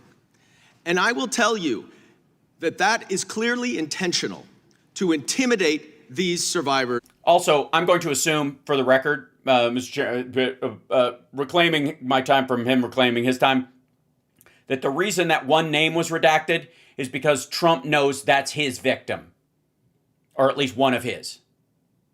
That's the one that barks back on him. That's one of them that shows up in the 302s that points to Trump.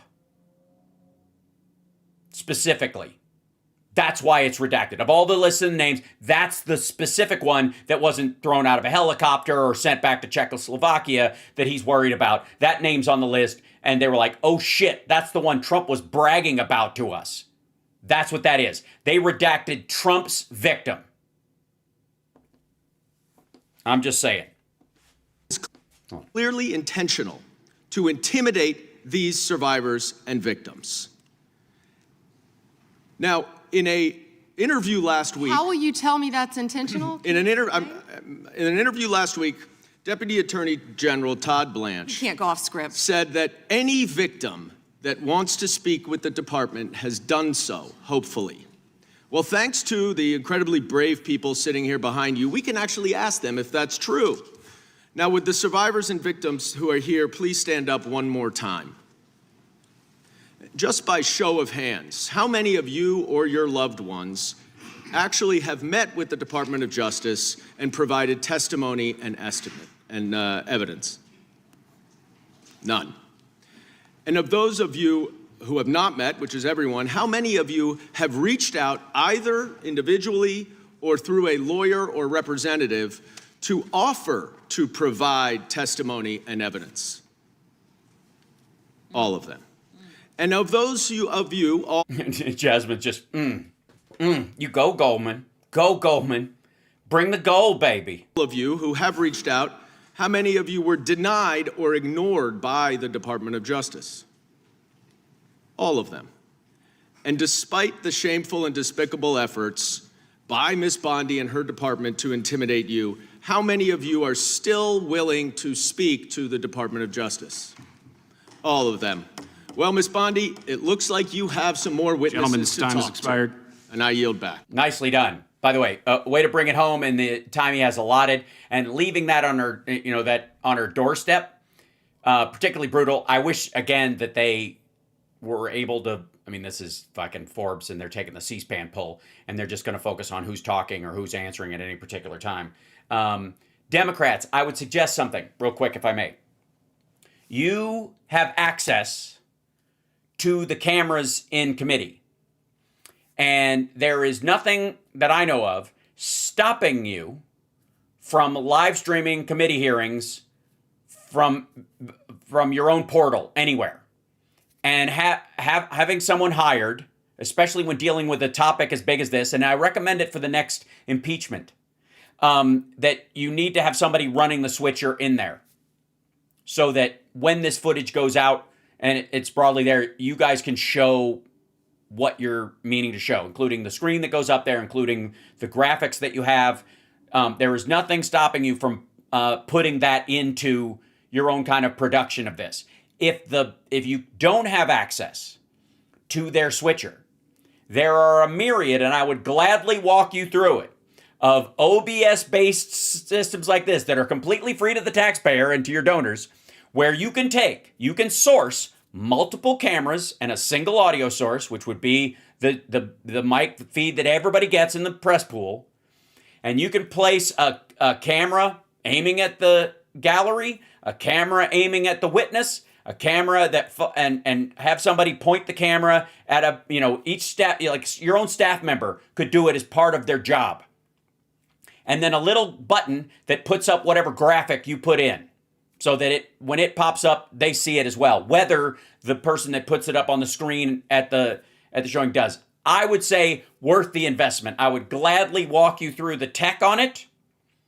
If I may offer my services, I will do it gratis.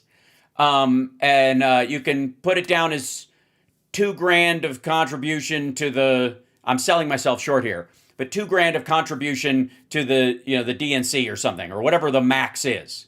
That's the cost of my services. If people don't want me to do it for free, I will fucking gladly do it. I will put together, I'm just going to fucking do it. I'm going to put together a schematic and a list of gear. I did it for Stephanie Miller. I did it for Stuttering John. I did it for Boston Brian. And I will do it for everybody else. And I would gladly help you guys set up a system by which you can, like all the stuff that they did in Jan 6, which was really well produced, you could do that on the cheap and quickly these days. I'm just saying. Just going to do it. And I don't know who to send it to, but I'll send it to everybody. How about that? I'll send it to Goldman and to Crockett's office. I'll send it to Raskin. Like, here's how you should do it, guys. And this will be real easy. Here's a list of gear. I'm sure you have at least one staffer in the Democratic staff, like the generic staff that watches over all of them, or somebody you can assign to it, or somebody in staff who knows about this shit, because there's plenty of me's out there in that regard who can run part of it for you. And it won't take much. And I got to tell you, a lot of this shit is going to be very explosive, very TikTok ready if you design it as such. You've got to be able to reach out to people. And thank God I'm here to make a lot of this stuff exciting and charming as best I can. But I can't always be there. But I want to help.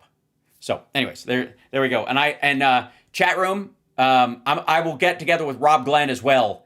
And we'll work out a really easy way, because you can actually do like remote cameras using a fucking iPhone at these things. All you need is a plug to keep the goddamn thing running. But I would suggest GoPros that you can just mount everywhere would be perfect, or an equivalent thereof. I wouldn't go with the Insta360s because I think it's a Chinese company. I like what they have, but I think it's a bad look. Go with GoPro. Or with Elgato cams if you want to hardwire shit. But I'll give you 3 options. I'm sure a donor would kick in the money for the gear if you guys wanted to go full Blackmagic cameras and all that stuff, or Nikon, but it's not necessary at all in this day and age. But it would be like if you could cut to Jasmine Crockett going right as Goldman saying something. It gotta look kind of great. I'm just saying. And you could record all the sources separately onto a hard drive and edit parts of it later. Just saying.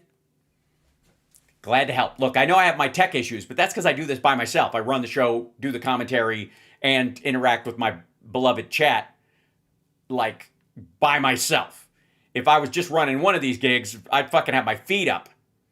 Can I say another thing? I stand during my goddamn show.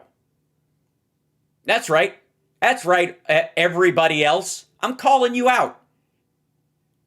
You fucking Wally extras. Get up off your ass. You're streaming. You're not fucking operating a bush hog. God damn. All right, next up. This is, let's see, where is it? Here we go. The boink, where is it? So many of these. Holy shit, hold on. This one.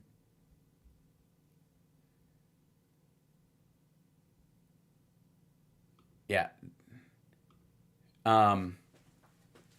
Now, there's an issue, if I may. By the way, welcome, Hal Sparks Megaworldwiide. Like, subscribe, give a thumbs up, support the show. At Hal Sparks on Instagram, at halsparks.com. Infotainmentwars.com will take you to subscribe to the YouTube channel. Just do it. Just go ahead and do it. It doesn't hurt, doesn't sting. Maybe it does, a little, if you're a maggot. But still, I got to tell you, and by the way, this is a great opportunity for me to push back on the people that say, but Dems aren't doing anything. First of all, you put them in the minority, so kiss my ass. Secondly, they're doing a great job with every tool that they have. You want them to do better? Give them more tools, namely more votes to start with. That is inherent to our democracy. Unless you got the votes, you don't have shit. So you want, just get more Dems in there and worry about blue dogs later. I'm telling you that, over the next decade, that's the least of your worries. All right, here we go. This is one of the ways that, by the way, you weakly try to attack someone is that they mock you or make fun of your pathetic answers or something like that. And then because you're a terrible person and it's a serious topic, and then you pretend they're mocking the topic, not your response to the topic. What a joke you are in that situation. Not you personally. I'm the royal you. And she did that a little bit with the mockery, mocking the Bible or whatever. And again, I would argue the Trump Bible is a mockery of the Bible and the Constitution and music, I would argue, because, you might love God Bless the USA, but it doesn't include a recording on an MP3 or a QR code where you can hear the song. It's just the lyrics, which is not exactly the Star Spangled Banner. So here we go. It's also all a lie. And I proudly stand up next to you and defend her still today. No, the guy you backed pretended he had bone spurs so he didn't have to go to war. So next up, Jonah Goose talking to Pam Bondi. What's funny about this? Okay. Quote, Whoops, if you hold on. come for law enforcement, the Trump administration will come for you, end quote. I want to show you just a brief video. It's about 30 seconds, and I'll ask you a couple questions about it. You guys are disgusting, man. Hey, you guys are disgusting. I'm former law enforcement. You're disgusting. You are the Nazi. You are the Gestapo. You can't see it because you're chasing your pension, right? Your pension, your retirement, right? That's what runs your life, your retirement. The sad thing is they're not even going to get their pension because it's going to be worthless. And shame on you. Shame on you. Shame on you. Yeah. Fuck that. Yeah. He just said, yeah, kill them, by the way, in case you missed that.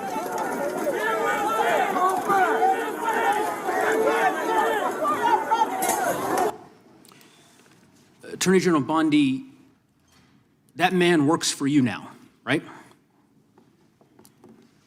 Who was that, Congressman? The man in that video, the one who was in the police-worn body cam footage, the one allegedly yelling, kill him, at police officers on January 6th. Not allegedly. We heard it. The man on video. You can say that. You know that, right? There's no worry about deep fakes in this situation. That was evidence in a trial. That's body cam footage. Allegedly doesn't apply here. His name is Jared Wise. He does work for us. He works for you at the Department of Justice. He does. This is an individual whom a federal grand jury indicted for 2 felonies and 4 misdemeanors related to his participation in the attack on January 6th. One of those charges was forcibly assaulting, resisting, opposing, impeding, intimidating, and interfering with police with the intent to commit another felony.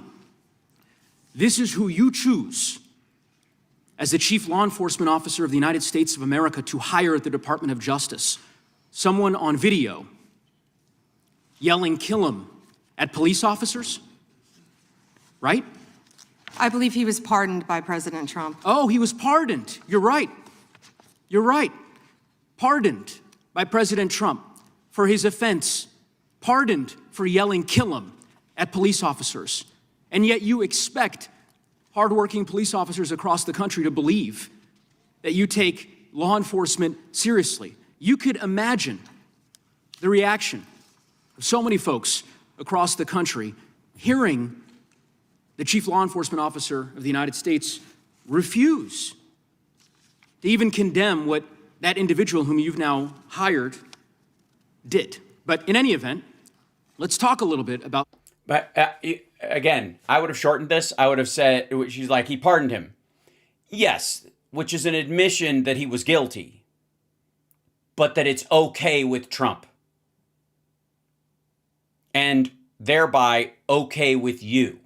So it is okay to threaten police officers and harm them in the commission of another felony if they're on your side. So much so that they not only get let off, but they get a job. Some of the other divisions within the Department of Justice and what's happened over the last year. You're familiar with the public integrity section of the DOJ's criminal division. I think it's referred to as PIN. Is that right? Yes. Okay. Do you know which presidential administration under which the PIN was first created? I can tell you what administration that the weaponization was ended under. I'll reclaim my time. This wasn't a trick question. You don't get to Madam Attorney reclaim General. your time. Madam Attorney General. Because I don't like it. Mr. Chairman, will you explain to the witness that he does reclaim his time? It's like, this is an odd defense that she comes up with. Like, just keep yapping. Don't pretend the rules don't apply to you, because they absolutely do. And you look like an idiot. Because I don't answer a question to your satisfaction? Mr. Chairman. Madam Attorney General, the time belongs to the gentleman from Colorado. The president under which PIN was created was Gerald Ford. It was created after Watergate. I'm not asking a question, Madam Attorney General. The administration under which it was created was Gerald Ford. When you first started as the Attorney General of the United States, there were 35 people working in that office. There are now 2 people working in that office because you have gutted it. How many people work for the National Cryptocurrency Enforcement Team in the criminal division today? Can I answer the question about PIN? I've asked you a question. How many You've people asked work? me a question, but you... What? Gerald Ford, you know the answer. I'm sorry. We've already moved on to round 3. You've been eliminated. You don't have enough points. You get nothing. Good day, ma'am. How many? What? She wants to go back and answer the question. Gerald Ford. I mean, did you write it down or? I answer the question about PIN. I've asked you a question. How many You've people asked work? me a question, but you don't How want many the people answer. work I'm for not the gonna answer your National questions the way you Cryptocurrency want. Enforcement Team? You won't answer how many I'll people? answer PIN. You. PIN will not be you know what? weaponized. You know what? What's Madam funny Attorney about General, this? I'll say to the chairman. What's funny about Mr. Chairman, this? you know what the answer is, and I think I What's understand why funny the about Attorney General. She's ridiculous. You're ridiculous. That's what's funny. That's why everybody else is laughing too. He's not laughing. Okay, stupid. This is not. Again, ain't a good look. I want to answer the. I mean, I know that like Cat Turd and some other people think she fucking pwned today, but most people are like, she looks like she's obnoxious. This is like a mass Karening. Question, because you eliminated the National Cryptocurrency Enforcement Team last year. So I understand why you don't want to tell the American people who works there. Yeah, I no one understand works why there you don't want to anymore, talk about Madam Mohammed Attorney Solomon General. in So, your district. In any event, who I would murdered people. Mr. Chairman, will you stop the clock so his time is not wasted by the witness? I've been very generous with allowing extra time when we have these little disputes. I understand. You got the time, Mr. Goose. I might as well ask the chairman these questions. I'd be happy because to what answer is some of your fun- questions. what's profound, the questions I've Profound? asked, The crime in your I've district. asked, Mr. Chairman, are not trick questions. They're not gotcha questions. They're actually basic questions about how the Department of Justice functions. And the unwillingness of this Attorney General. In all fairness, she might not be unwilling. She might just be stupid. She might actually not give a shit about that part of the job. So she doesn't know? I mean, she's one of these people that ask her how many people work in the DOJ, she'd say too many and think that's an answer. To answer them in good faith. When a member of Congress asks how many people work at the National Cryptocurrency Enforcement Team and the Attorney General refuses to answer it, it is not a coincidence. It's because she eliminated the team. Why? Because her boss, the President of the United States, is making money hand over fist, $1.4 billion over the course of the last year through cryptocurrency holdings. I think what is happening at the Department of Justice is a disgrace, Mr. Chairman, and I would urge you to gain control of this hearing. With that, I yield back the balance of my time. Yeah. I would ask the gentleman, does he agree with the standing up of the Deputy Attorney General for dealing with fraud? That's something that's happened in this administration. First time. You talked about Penn. That happened with this Justice Department. We're talking. Yeah, because nobody's ever gone after fraud. I don't know. Trump was actually convicted of fraud. Okay. All right. The next one up is, I think I've got Jasmine Crockett. Do I have her as well? Hold on 1 second. This is, no, that's okay. Hold on. We'll hold on to that one. There's so many of these. That's Jared Moskowitz. Okay, hold on. Let me go. This is, yeah. Ladies and gentlemen, Jasmine Crockett. I only hope, if I will, that Goldman stuck around to go, uh-huh, while she's talking. I would, you know how much I would give to just see Goldman go, well, while she's talking? All right. It's expired. Gentlelady is recognized. Thank you. By the way, almost every Republican except for Massey basically apologized to Pam Bondi that she had to come there and do her job. Seek unanimous consent to introduce into the record the research that Representative Kamlager-Dove and I referenced concerning the threat of right-wing domestic terrorism, which the Department of Justice scrubbed from its website in September. Without objection, the gentlelady from Thank Texas you. is recognized. Thank you so much, Mr. Chairman. And to be clear, I'm not going to ask any questions of this witness because this witness has revealed that she has no intentions of answering questions. But instead, I'm going to ask some very basic questions really quickly of my colleague, Becca Ballant, if she will answer right or wrong, raping children. Wrong. Right or wrong, killing random citizens. Definitely wrong. Right or wrong, enriching yourself as the sitting president of the United States. Definitely wrong. Okay, thank you, because I probably never would have got that with our witness. Our witness who somehow is a lawyer but does not understand how it works with witnesses. I'm not really sure what law school she went to and what... It's the Liberty version of Trump University is a self-accrediting school run out of a vacant apartment in Phoenix, Arizona, I think. All kind of cases she... Oh, let me back up. Witnesses. I'm not really sure what law school she went to and what all kind of cases she tried, but typically when you come into a space and somebody's a witness, then they sit there and they answer questions instead of asking questions. And then we also have this objection that we use as lawyers called non-responsive when a witness fails to actually answer the question. But nevertheless, let me address the survivors because that's exactly who they are. They are not victims, they are survivors. Let me say thank you for having more courage and moral clarity in your pinky fingers than the entire Department of Justice. We are currently the laughing stock of the world, partially because of the failed leadership within the DOJ as we see kings and queens falling everywhere around the world. But we don't know the basics of right and wrong in this country because it's not about partisanship. And that's why I applaud Thomas Massey, because he's the only person on the Republican side that has a backbone and knows how to stand up to corruption. But nevertheless, let me keep going. My Democratic colleagues have been attacked this entire committee hearing. They have been lied on, and frankly, the American people weren't looking for that. They were looking for answers about the corruption that they see coming from this administration. In the written testimony of this witness, of this particular witness, she stated that when she took office, she had two main goals. The first was to end the weaponization of justice, and second, to return the department to its core mission. Not only have you lied about both, you've intentionally done the exact opposite. You're spending more taxpayer resources arresting journalists than you are prosecuting pedophiles and creeps. In fact, your boss, the President of the United States, stated that this administration, quote, took the freedom of speech away.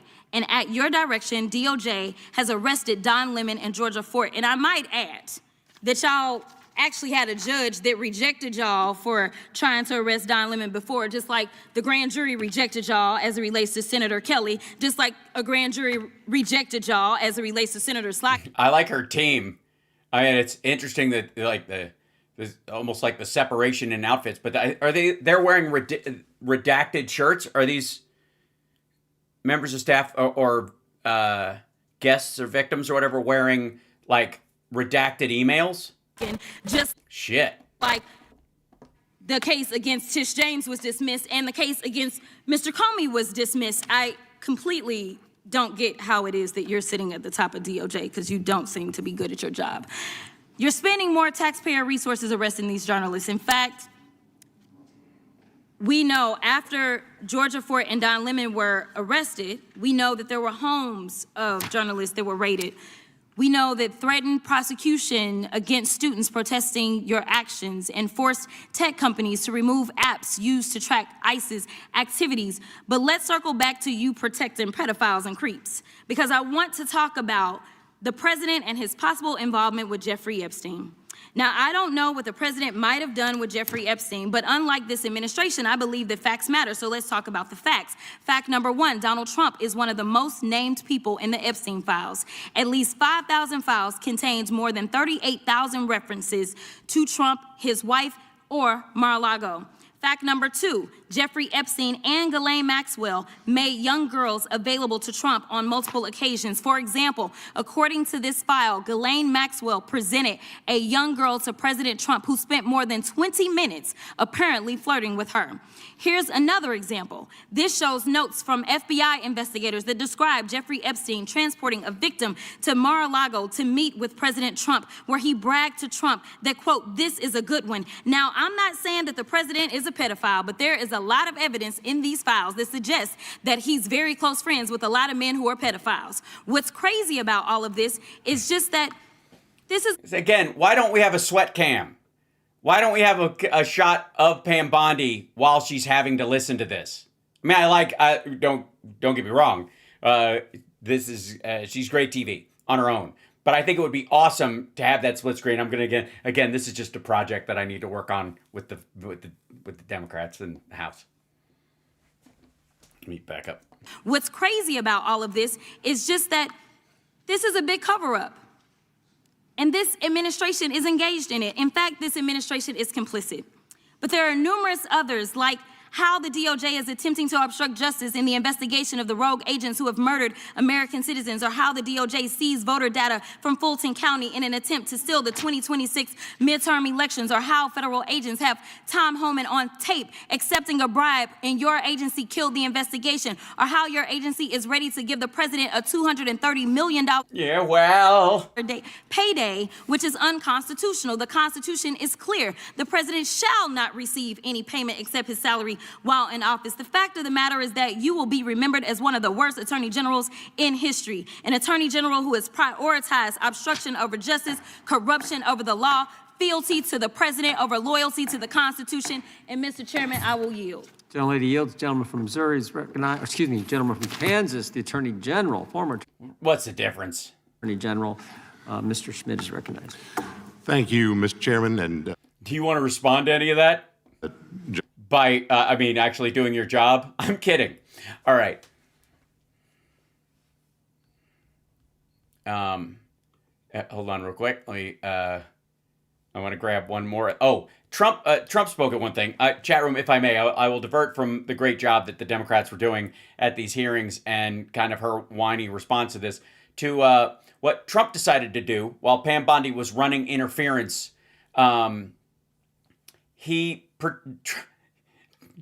Trump, who knows more about AI than the robots do, this is leading us into the future, ladies and gentlemen. How dare you? How dare you think that he's trying to take America backwards? That this is a man of the future. He's practically traveled through time back from 1,000 years in the future to lead us through the dark times we find ourselves in. God damn it. That's why he's at the Champion of Coal event, which is not a thing. This is where they declare him the champion of coal. Well, I don't know. This is so fucking bonkers. I don't know what it's for. We'll begin shortly, no doubt.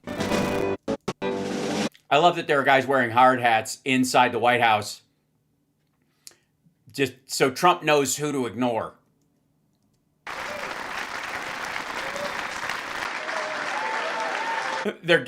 Please tell me they're giving him the Champion of Coal award.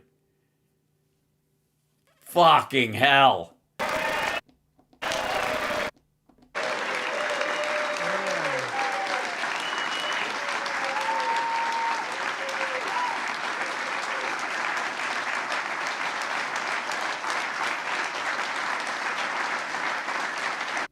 Yeah, look, I know under normal circumstances there are better things for a president to be doing, but I got to tell you, I'm really excited that they're giving him little, toys to play with, because the more he does this kind of shit, the less actual problems he creates. He's not going to jumpstart fucking coal and bring back good, clean coal, which I'm sure we'll hear about a dozen times.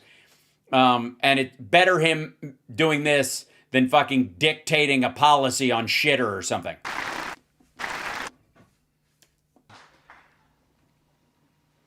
We love clean, beautiful coal, don't we?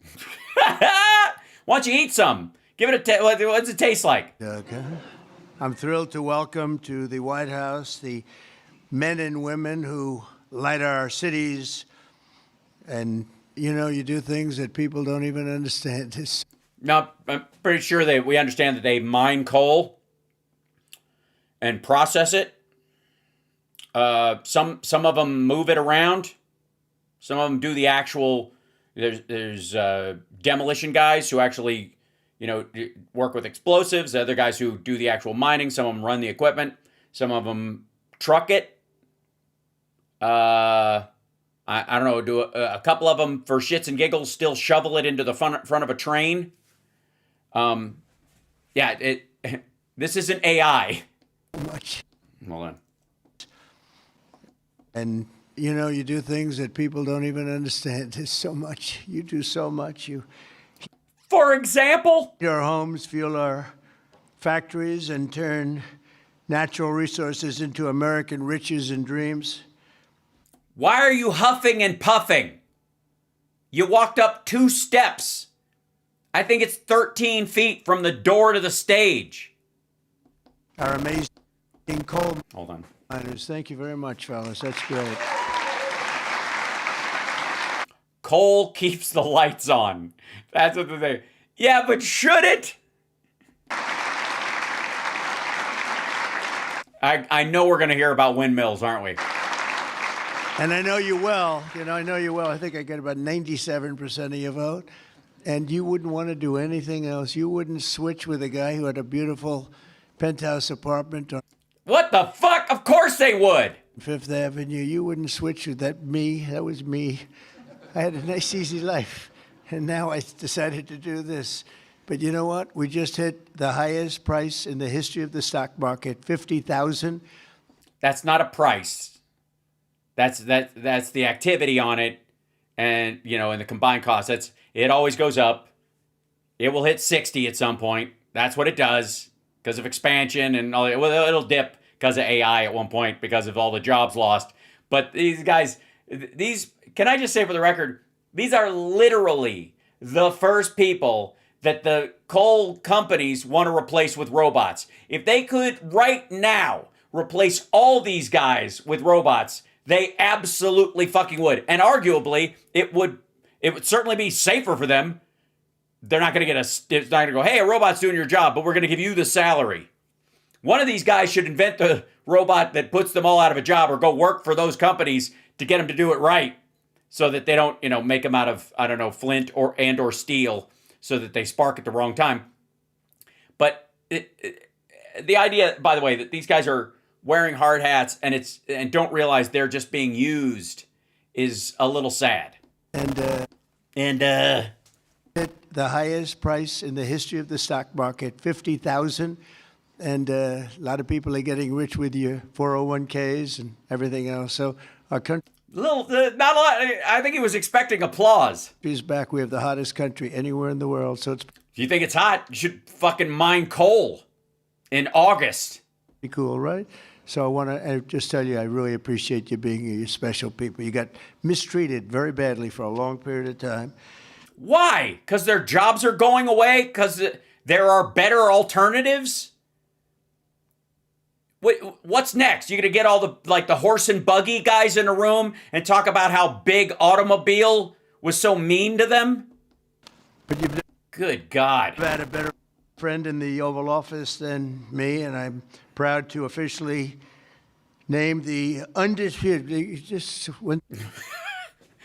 Undisputed? It's a difficult word. It's a lot. There's a lot in that word. Undisputed. Proud to officially name the undisputed. When did this come out, Mr. Speaker? The undisputed champion of beautiful, clean coal. We have to proceed. Always, I don't use the word coal. You know, it needs a PR job because of all the damage it's done to people's lungs. Bad reputation. In the atmosphere. And for a while. And the water. And the birth rate in eastern Kentucky and Tennessee. So we're not allowed to say the word coal anymore. It has to be preceded by beautiful, clean coal. Okay? So you say beautiful, clean coal? Because the word coal has to be preceded by beautiful, clean coal? It's a little repetitive, but I'm for it. I'm sure you know what you're doing.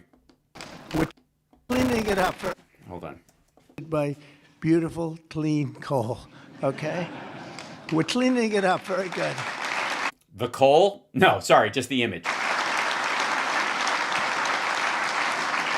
And we're delighted to be. And to really prove the beautiful, clean coal part, I have decided to make it illegal to sue an employer when you get black lung. And for health coverage to cover it, because if it really ruins the image of coal, if it can fuck up your lungs. So I think you guys are traitors if you ever claim to know anybody or yourself have black lung. I'm going to change the name to white lung or orange lung in honor of Donald Trump. Well, let me back up. And we're delighted to be joined by Secretary Doug Burgum, who's done a fantastic job from the great coal mining state of North Dakota. And thanks as well to Speaker of the House, Mike Johnson, a fantastic guy who's doing a great job. Thank you, Mike. EPA Administrator Lee Zeldin. Who, ironically, is the most hypocritical person in the room right now. He's our secret weapon. He's getting those approvals done in record-setting time. True. Yeah, it's amazing how quickly you can open new coal, veins when the Environmental Protection Agency goes, fuck it. Jesus. Great senators, John Barrasso and Jim Justice. Thank you very much for being here. Hi, Jim. Been a long time, Jim. You're looking good. Shelley Moore Capito. Thank you, Shelley. Thank you very much, darling.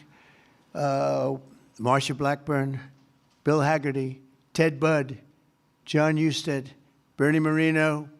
You're like, I just want to say them and get on with it. And David McCormick, all here, great senators, every one of them, great senators, representatives in the House. Unless they sign, onto, releasing the Epstein files, and then fuck them. Jim Baird, Troy Balderson, Andy Barr, Dave Taylor, Warren Davidson, Troy Downing, Morgan Griffith, Brett Guthrie, Harriet Hageman, Mike Kelly, Dan Muser, Scott Perry, Carol Miller.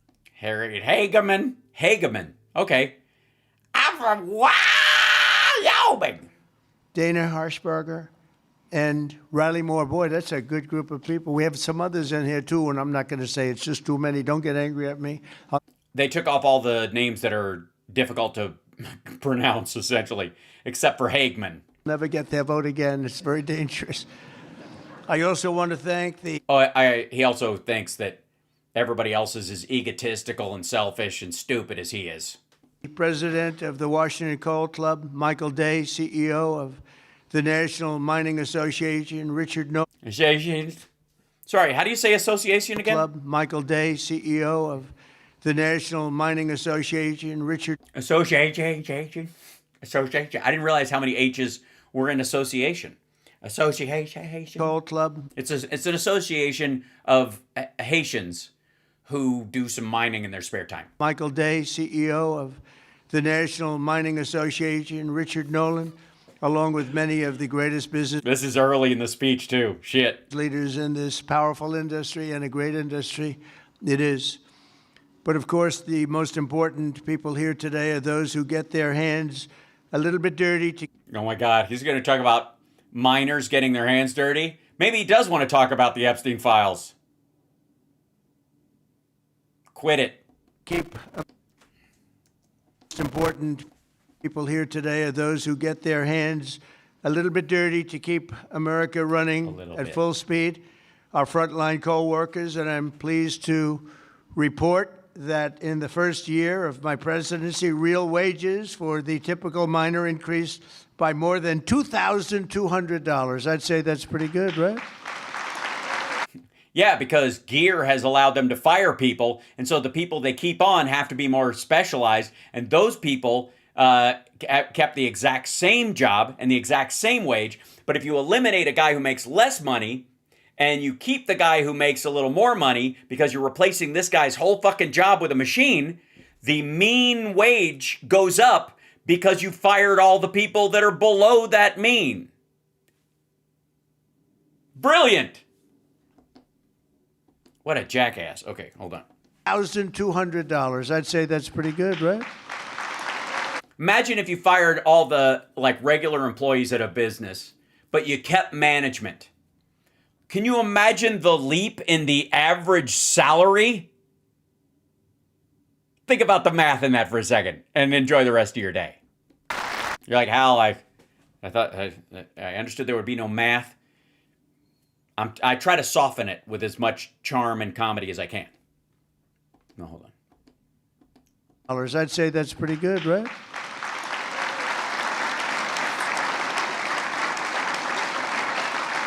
Yeah, you'll notice everybody else is clapping. These guys aren't clapping as heavily. They're like, yeah, no, I didn't get a $2,000 raise. What the fuck are you talking about?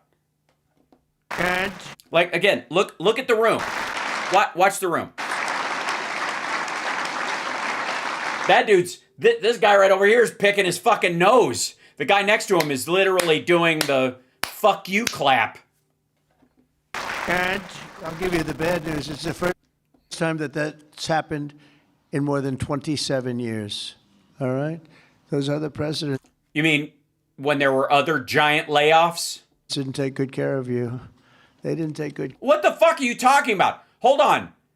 What the fuck does the federal government have to do with the wage of an average coal miner? They're not in a profit sharing situation. Care of you at all. They didn't take care of you at all, but I will take credit for stuff. Presidents didn't take good care of you. They didn't take good care of you at all. They didn't realize what they had. The last time many of us were together. Are we sure he doesn't have black lung? I signed a historic executive order to ensure that America's beautiful clean coal plants would keep running when we need it most, and that's 20. When we needed them, when you need them. Beautiful clean coal plants would keep running when we need it most, and that's 24 hours a day in rain, sleet, and snow. You know, coal can operate when other substances can't. Yeah, I know. There's a lot of substances that fentanyl keeps working in snow, I've noticed. Coke is often called snow because it's good year round, I suppose. What kind of substances are we talking about? Other substances. You mean wind and sunlight? Does that qualify as a substance to you? Because that's what he means. I don't get me wrong. They're substantial, but it's not like you can't put them in a bucket. The Biden God damn. administration, he had no clue what he was doing. Shut down dozens of coal plants. They shut them down. Literally, it seemed like one a week, one a day. They shut down more coal plants than exist. They were shutting them down left and right as fast as you could. They were paying people to shut down a coal plant.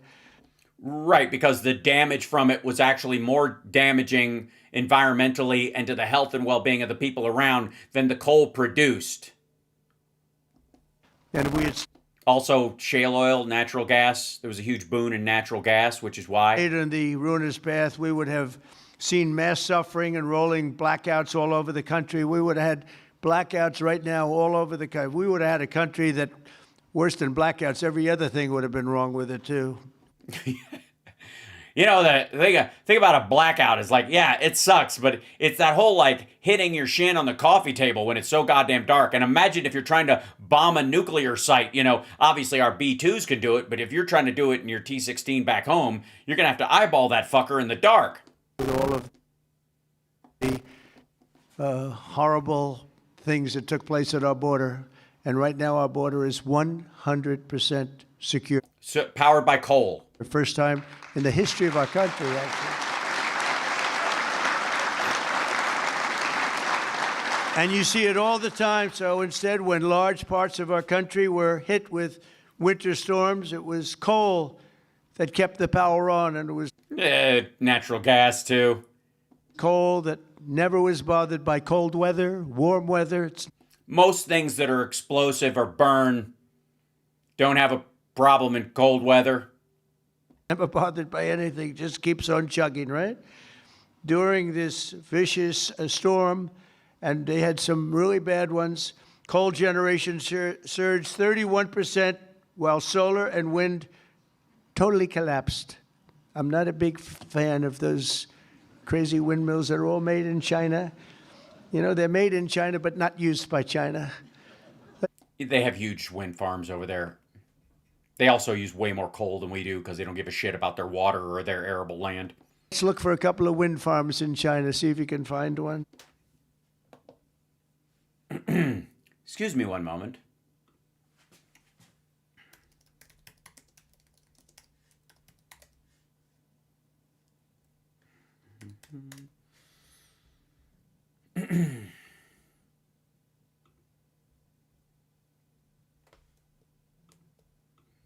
One moment, please.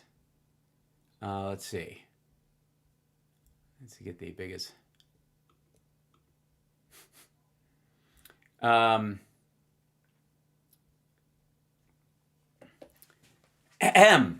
China is the global leader in wind energy, holding the largest installed capacity, over 560 gigawatts, and twice as much capacity under construction as the rest of the world combined. With massive projects like the Zhoushan wind power base, I don't know which characters they're using, so forgive me, in Jiangsu province, and extensive offshore developments along the coast. The video shows offshore wind farms, whatever. This would be the, where's the article title? Yeah, here you go. Photos capture the breathtaking scale of China's wind and solar rollout. They just run all along this road, and then these are solar panels. There's solar panels. There's wind. Miles and miles. Look at this little power station, and look at the wind, the turbines, the exact ones that Trump says that for sale. There's sheep running around between solar panels, and there's ruining the landscape as per usual, keeping all the birds off the Buddhist temple, which I think is nice. There's all the solar panels on the top because they make them cheap. There's another one, just a wind turbine in the karst mountains of Xingyi in Guizhou. Sorry, what was that again? Let's run that back. Not used by. Hold on. Crazy windmills that are all made in China. You know, they're made in China, but not used by China. Let's look for a couple of wind farms in China, see if you can find one. They sell us those things for fortunes, but we don't do them anymore. Have we done any this year, Doug? We're not going to do any, hopefully, for 4 years in this country. They're losers. 3. Just saying 3. Lose. You're supposed to make money with energy, not lose money with energy. Well, okay, I agree. And if you'd have said that back when cars were starting, we never would have had oil and gas as the primary propulsion for vehicles in the country because it was heavily subsidized to get it up to speed to match demand for cars and vice versa. There would not have been a demand for cars if the fuel source wasn't ubiquitous. Hence all the 1940s and 50s and early 60s horror films that are all about running out of gas first. I mean, look at fucking Clue. She literally runs out of gas on her way up to the fucking Rocky Horror Picture Show is mocking the fact that this is what happens. You run out of gas and you end up having to go up the hill to the creepy house. And they lose a lot of money. Yeah, but you don't want to lose money when you can just lose the lung capacity of some West Virginian you don't give a fuck about. And by the way, they're all over Europe. And, I was recently there, and it's not recognizable what they've done to their beautiful fields and those beautiful, beautiful scenic areas. And they put those wind turbines all over Yeah, I blame the Dutch. the place, and they're chugging, not doing a damn thing except every time it goes around, it loses a fortune. It's horrible. They've lost their way. Like, people are laughing at this, not with this. Actually not recognizable. And then I wonder why they don't like me over there. But, I think it's the whole Epstein pedophile shit. And the fact that you're a fraud and a crook. Who likes me over there? Also, you're piggish and brutish and dumb and kind of a low-res bully. And they're very aware if it wasn't for the power of the United States, they would have never even heard your stupid fucking name. The people like me over there, I can tell you, because they know I'm right. More than 200 million Americans across 35 states were impacted by the storm, and the only reason most were able to take a hot shower was thanks to the power provided by the most reliable, dependable, and really dependable form. Both dependable and dependable. See, he almost slipped and said depends there because he's wearing them. Of energy that we have, and that's clean, beautiful coal. Biden and the radical left wanted to abolish coal. They did everything they could, everything possible. But on day one of this administration, I ended the war on coal. We terminated the Green New Scam, and we withdrew from the unfair, one-sided Paris Climate Accord. That was another beauty we had. We paid $1 trillion. Nobody else had to pay 10 cents. By the way, he does realize that both the miners themselves would rather their children have a different job than they have and clean air to breathe. Already I've saved 74 coal power plants from crushing restrictions and closures that would have been forced to shut down.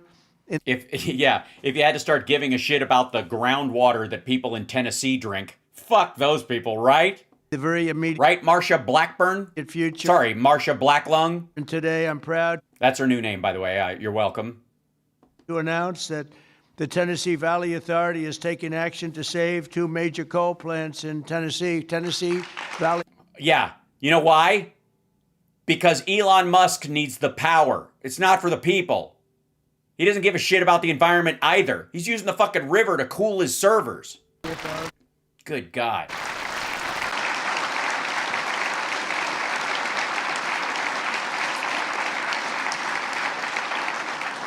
The plants are the Cumberland Fossil Plant and the Cumberland City. It's in Cumberland City. It's Oh, I see. So the city itself is basically a giant coal mine? Sounds great. When's tourist season? Big, beautiful thing that they just wanted to shut down. The Tennessee Valley Authority has gone in a very stupid, very bad direction. Yeah, it's just some bullshit about, like, kids dying young or some nonsense. I don't know, birth defects. I don't know, some bullshit. The head of... Mercury assholes. It's considered sort of semi-private. It's supposed to be semi-public, but it's semi-private. It's the highest paid... That's the same thing. Semi-private is semi-public. I know this asshole doesn't know what per capita means, but he's got to know what 50-50 means, right? Government type of official in history. I think they pay them $10 million a year. They're paying them $10 million. I think the Speaker of the House wants to resign and head the Tennessee Valley Authority. And he could do a much better job, I can tell you that. Is that right, Doug? They pay him $10 million a year? Can you believe it? That's their budget. Well, Trump is on the scene now. We're going to make his life miserable. $10 million. I wonder what he got before he got that job. Well, let's find out, shall we? Hold on, let me jump over here real quick. Let's see. Tennessee Valley Authority. Federally owned corporation established in 1933 to provide affordable electricity and manage Tennessee River system for flooding purpose and operation originally created to modernize the Tennessee Valley region. Uses a diverse mix of energy sources, nuclear plants, hydroelectric dams, coal-fired units, and natural gas. See in early 20 reports indicate TVA is shifting focus away from certain renewable goals to prioritize coal. That's what it is. Okay. So, let's see. U.S.'s largest public utility says it now doesn't want to close two coal-fired plants. Yeah, and here's why. Let's see. Like head. Whoops. Salary. That's what it is. Obviously. Tennessee Valley Authority's president CEO Don Moll is expected to receive over $6 million in total compensation with a target base salary of approximately $1.2 million. This is lower than the predecessor. Oh, okay. So the new guy is making $6 million. The last guy made $10 million. In 2023, the CEO's compensation, heavily based on performance incentives, is designed to be comparable to other major utility leaders. So they're competing for who runs it, and he's coordinating all these things. So the kind of person they're trying to get that can do the job, they got to pay him equal to what if the utility companies could afford to pay him, right?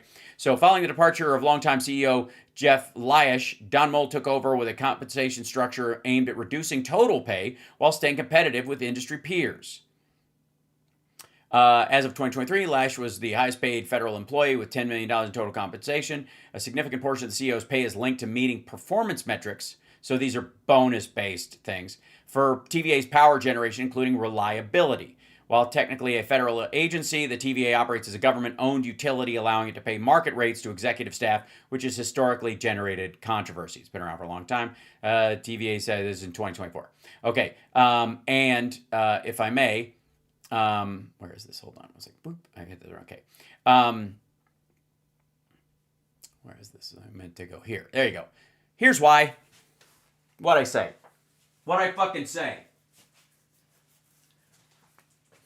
TVA board doubles Elon Musk's XAI power allowance, cuts DEI, see all the votes.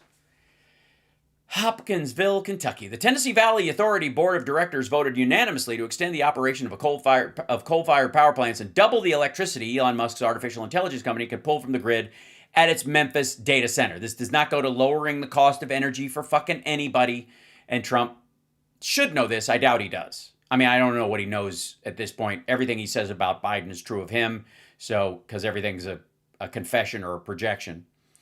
Probably making $150,000, right? And the Kingston fossil plant in Harriman, Tennessee, so they're going to remain open and they're going to be vibrant. They're going to be improved, built up.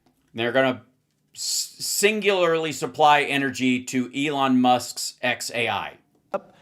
And continue to do all the things that they do. These two plants were slated for termination, but we're going to save over 450 jobs by keeping them going. And yes, the taxpayer is going to pay for this to stay open, fund it all, so that Elon Musk can get basically free energy. Going strong. In addition, I'm directing the Department of Energy to issue funds to coal plants in West Virginia, Ohio, North Carolina, and Kentucky to keep them online and keep those plants open. Okay, so communism. Right? I mean, this is government ownership of energy production. I don't know why we're shitting on Venezuela, because he's basically insisting that he should do that with coal, and that's what he's doing. One second. Carolina and Kentucky to keep them online and keep those plants open. Right, Jim?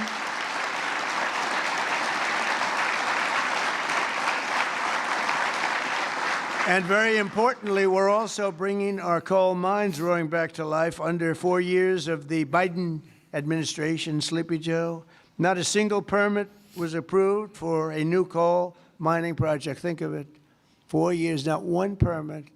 Yeah, because they were focusing on natural gas and shale oil, which were the booming parts of the energy sector. We're all being disapproved, actually. So not a single permit was approved. I didn't know that. But in 1 year of Trump, we've already approved over 70 permits for very big, very powerful mines that are going to be with us. Big, powerful holes in the ground. For many, many years to come. And we did that over the last 30 days. We did more than half of them because we have the system. Because I knew you guys were coming. Going now. It's a very reliable source, great source. If you look at some of the most prosperous places in the world, they run on coal. Have you seen the Chinese economy? They import 80% of their food from outside the country, largely because they fucked up their farmland mining coal. It took off. Fucking hell. Coal production is up by nearly 4 million. Don't do that to me. Why would you do that? Why would you? Excuse me. Excuse me. Yes, I would like to report an assault. Yes. I don't know who it is, a White House camera guy or whatever, just jutted in so that the rest of us would have to see an up-close pic. I know. Oh, is that what the screaming is in the background? Yes. Yes, I am using an old car phone from a in 1983 limo. I found it in some wreckage. Yeah, the number still works. I don't know. I can't talk for very long. It makes the left side of my head throb. All right. Talk to you later. Love you too. Bye. Tons a month after falling for decades. I mean, literally decades. Okay, as opposed to figuratively decades? Coal power generation is up by nearly 15%. Ooh, damn. So what's the real number? You opened up that many places and you're only up 15%? In my first year, and that number is going to be about 25 or 30% this coming year, at least. Yeah, at least, because no number is good enough. These pro-American energy policies are bringing energy prices way down. You see what's happening even with gasoline. Nope. Don't do it. There are 5 states where it's its lowest, and it's $2.50 was the bottom, and then the price has gone up. And Iowa, it's $2.78, you dumb motherfucker, and it was when you were there. I was in Iowa. Prices way down. You see what's happening even with gasoline. I was in Iowa last week, and it was $1.85 a gallon. No, it wasn't. And many of them are. Hold on. God damn it. Do I have to? I mean, why do I even fucking bother at this point? Da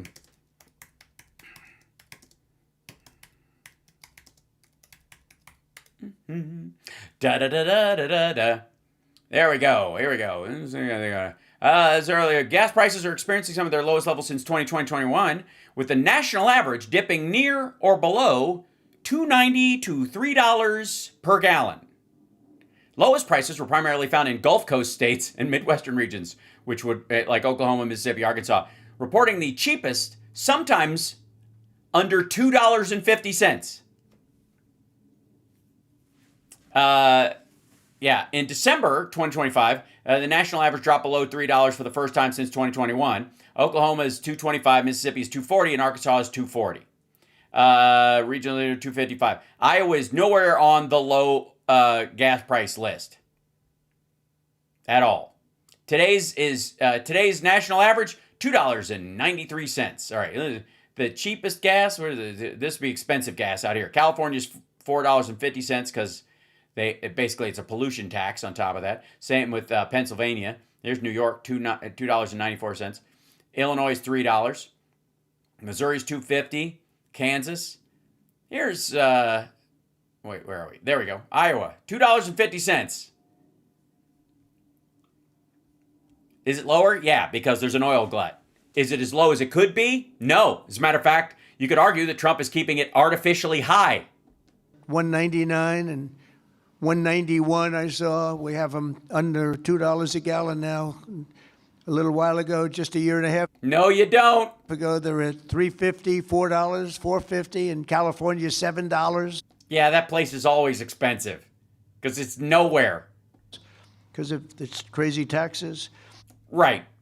Has nothing to do with supply whatsoever. Coal is one of the lowest price energy sources. Why don't we just run our cars on coal then, Chief? It's probably considered by almost everybody to be the most reliable. It requires no subsidies because you make money with coal. You just subsidize them. What are you talking about? You just use federal tax dollars, or debt anyways, to artificially keep these open when they are not profitable. The fuck? Well, it requires no subsidies. Well, then cut them, man. Withdraw your funds. You make money with coal. More coal means lower cost and more money in the pocket of the American citizens and in the pocket, frankly, of the United States of America. That's not bad. Every once in a while, we have to take care of our country, right? I don't even know what the fuck that means. I guess he is nationalizing coal plants because he thinks they're profitable. You know, like what happened when he got into crypto 6 months ago. It's just been going great. With us today is Caleb Blackford, who drives a haul truck at Bear Run Mine in a haul truck, not a whole truck. I don't think anybody is worried that he drives a partial truck. Duger, Indiana, great state. We love Indiana. Don't know about the city, though. I only like states that I won. Do the Dugars live there? So big, you know. I want to pick. No, I like them all. Where she has worked for 5 years, and she's joined by her wonderful husband, Eric, who also works at the mine, and their really incredible son, Isaac. And Kayla, if you could come forward, I'd like to just have you say a few words, please. Come on up. Where's Kayla? Kayla? Oh, hi, Kayla. Are you expecting the roof to cave in? You do realize that, like, coal miners have other clothes, right? But this is, I guess, what you have to do when Trump's not going to go anywhere near one of these fucking places. Can I just say, with the resources available to the President of the United States and the amount of free time he has to fuck around on a golf course, it wouldn't be difficult for him to go to an actual mine where these people are and where their clothing would be appropriate, instead of inviting them to the White House and making them wear their uniform like they're fucking clowns. Thank you, Mr. President. As he said, my name is Caleb Blackford, and I am so proud and honored to be here today representing Peabody and coal miners across this country. Daddy, won't you take me back to Muhlenberg County, down by the Green River where the paradise lay? I'm sorry, my son, Lord, you're too late in asking. Mr. Peabody's coal train has hauled it away. I think that song was written in the fucking 30s. Literally picking a West Virginia bluegrass song, the company that's named in it for fucking up the scenery. Honored to be here today representing Peabody and coal miners across this country. My husband and I both work at Bear Run Mine in southern Indiana. I drive a haul truck and I train others on this large piece of equipment. A haul truck is used to move rock or coal, whichever we got, and is capable of carrying loads of nearly 250 tons. The tires are 12 feet tall. When I stand next to one, I barely reach the middle of the tire. It's the best job I've ever had, and not just because of the cool mom points I get for driving big equipment. My job supports my family. It supports our community, and it keeps the lights on and electricity affordable, not just in Indiana, but across the country. Yeah, I appreciate that. It also fucks up the groundwater in Kentucky, downstream from you. It also breaches the aquifer in Indiana. That's part of the problem. Nobody is blaming you for wanting to have a job because within the confines of your job, it helps you support your family. That's not the problem. I got news for you, and this is not a direct comparison, but I want you to understand. There are people who make a very fine wage and not a huge profit like the guys who run the organization, working for cartels, like basically cutting coke with baby laxative. It's a fine living. They're not getting the profits like the guys who run the place, but it allows them to pay their bills and keep the lights on. But it's fucked up. it's bless her heart. And again, usually I don't like to I'm gonna skip past her because when they use citizens as props, it's kind of gross. So she gets a standing ovation. Speaking.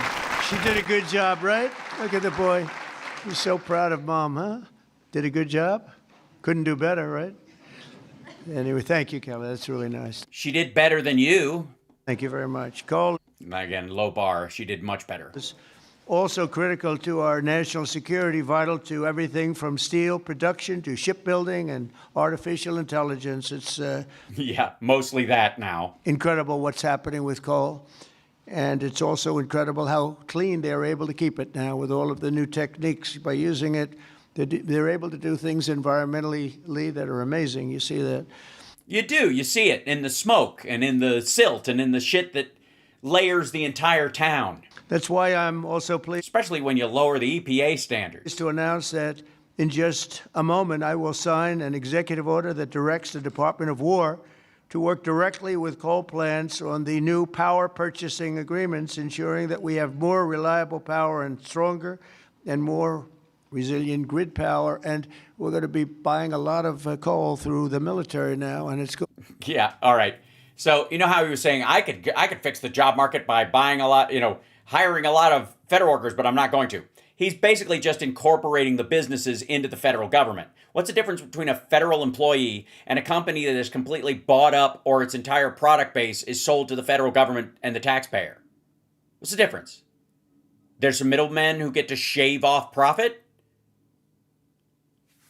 It's imagine if somebody who the Secretary of the Navy, for example, one of Epstein's buddies, if he could shave off a profit on the production of naval vessels and munitions and that kind of stuff, without going to the brig. That's basically what this is. We're going to be buying a lot of coal through the military now, and it's going to be... We buy a lot of coal through the military anyways. Less expensive and actually much more effective than what we have been using for many, many years. What have we been using for many, many years? You don't think shipbuilding plants are wind powered? And again, with the environment. Does he think our ships still have sails on them? He probably does. The progress that's been made on coal, it's going to be just as clean. Well, next I'm going after big ore. The Biden administration wanted to kill all our American ores that were made. They're really fine. They're cutting down American trees and making ores. But we're going to bring those back to the Navy because we've been using all this new shit like nuclear powered subs when I really think that they should just paddle. Fucking hell. The progress that's been made on coal, it's going to be just as clean. As some of you may know today, February 11th is Thomas Edison's birthday.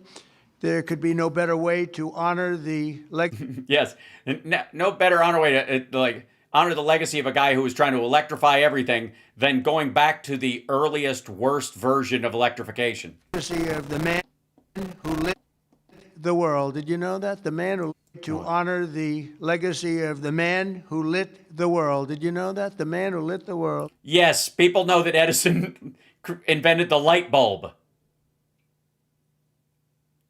Sorry, you think that's news? We do. I can't play the clip because I'll get a copyright strike.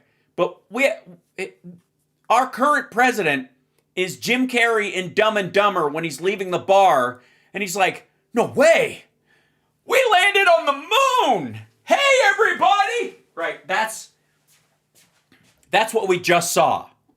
Isaac. Hold on. Legacy of the man who lit the world. Did you know that? The man who lit the world, Isaac. Do you know that? You ever hear of Thomas Edison? A little before your time, slightly. But then to reaffirm our commitment. Have you ever heard that, Mr. Wharton? To American energy independence and the American energy dominance. We're going to be dominant. We are dominant right now. We have a new group of people. Sorry, what are we doing? Dick slapping other countries with our coal output? That we're very close to, become very close to. And that's called Venezuela, where we're taking in In this case, oil, we had 50 Sorry, we're going to start coal mines in Venezuela? million barrels of oil that we have floating right now to Houston to be refined, and we're Wow, it's a long trip. getting energy I'm starting to think that speedboats wouldn't have been able to make it here. Maybe they were going someplace else. from all different sources, and so oil and gas is fantastic. So many of them are so good, but we're not going to use the bad ones. America is now the #1 energy producer in the world. We are by far #1. In fact, we're very soon going to be #1 by double what #2 is. No, we're not. And we're not going from 14 million barrels a day of oil to 22 because next in line is 11 million. Leadership. We're not. We're becoming a massive energy exporter. In just the past few months, we've... Oh, actually, I take it back. There would be a way that we could do that. There is a way that we could double the output that we're having versus other countries. And that is not because it's a race of output. It's that these other countries are going, fuck oil and gas, let's use renewables. So we're getting way ahead in old tech while they move ahead with renewables. That's one of the ways you could do it. We're doubling the oil output of all these other countries that have given up on oil. So fucking dumb. Historic trade deals with Japan, Korea, India, and others to increase our coal exports dramatically. We're now exporting coal to all over the world, and the quality of our... Hey, asshole, what's the word expand mean? It means we already were. Coal is supposed to be... I'm not an expert in coal, but I've been very good to the people that are. The quality of our coal is supposed to be the finest anywhere in the world. Yeah, that's what they told me. If it turns out not to be, don't sue my ass. If I can get a warranty from these dickheads, I don't know. From West Virginia to Wyoming, from Ohio to Montana, and all across the country, we're lifting up our hardworking American miners like no... And yes, you've definitely been lifting up hardworking American miners and lowering our environmental standards. Nobody has ever done before. Well, I think in the beginning, when it was just coal by itself, I think that was the biggest rush. We're bringing down costs of American consumers, and together we're... Sorry, you're selling American consumers? Making the most of the magnificent land that God gave us to rebuild the greatest economy and the greatest... Yes, the Lord gave us this land. Hold on. I think I have... Do I have angelic music somewhere? I should have some... Shouldn't I? I don't know that I have... Ample music. Here we go. Anthem, rock up, snappy country, tranquility. No, chill out, cruising, space out, getting in drama, romantic conclusion, RV. No, that's right. Nope, that's wrong. I definitely need to get some church music. All right, I'll work on it. That the Lord looked down upon us in his infinite wisdom that at some moments obviously seems finite. When I was stuck in traffic getting to church this morning, obviously I was like, Lord, WTF. Usually I'm a WWJD kind of a person, but it was a WTF kind of morning. It was a WTFG kind of morning. What the God? Anyways, he looked down on me and he gave us this great blessing and he said, yea, I have given unto you this land. Dig up what's under it and set fire to it.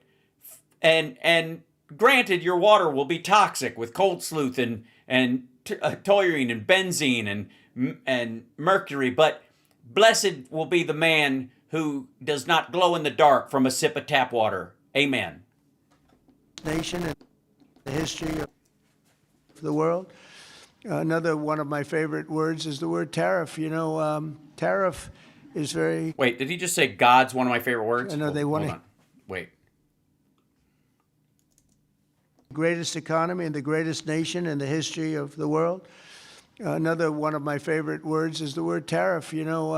Tariff is very... I know they want to hear that little story. I used to say it's my favorite word. They said, what about... That's why they're laughing, not because it's a fucking non sequitur and has nothing to do with them, and also is limiting the coal trade, arguably.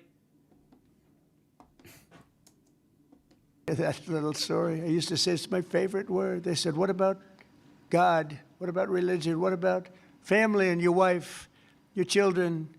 So now I make it my 5th favorite word. Oh, you have no idea. I suffered. Yeah, almost as much as what's that other name for God that the dumb Paula White's people like? They use that word a lot. They don't say God or Holy Spirit. It's the kid, right? What's the kid's name again? It sounds vaguely Mexican when I read it on a piece of paper, so I don't like it very much. I was Caleb. I was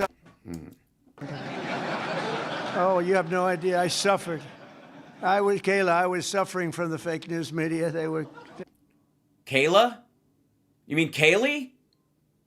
Kaylee McEnany? They were going after. Who the fuck is Kayla? Me when I said it was my favorite word. So I make it number 5. Also, by the way, the press didn't say this, and other people, maggots got mad. The Jesus crowd got pissed. And I think I'm generally speaking okay. They'd like it to be a little bit later than that. But because of tariffs. Sorry, what the fuck was that? Wait, back up. They were going after me when I said it was my favorite word. So I make it number 5, and I think I'm generally speaking okay. They'd like it to be a little bit later than that. A little bit late. I think he means lower on the list than later. Oh boy. I think we've like reached maximum dumb. Dumb, dumb, dumb, dumb. Yeah. Dumb, dumb, stupid. Yep. Whoops. Dumb, silly, stupid, dumb, dumb. We've reached that point in the evening, kids.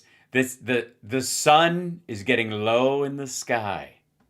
But because of tariffs, you saw that it was just announced our trade deficit has gone down. Now, if you go down. Yeah, because we're not buying shit because we can't afford it.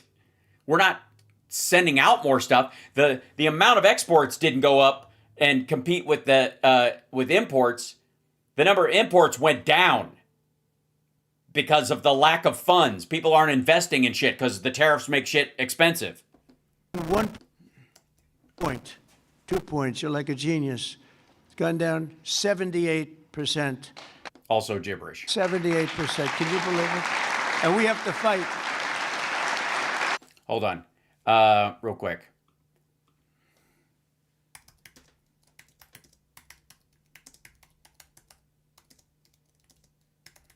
One moment, please.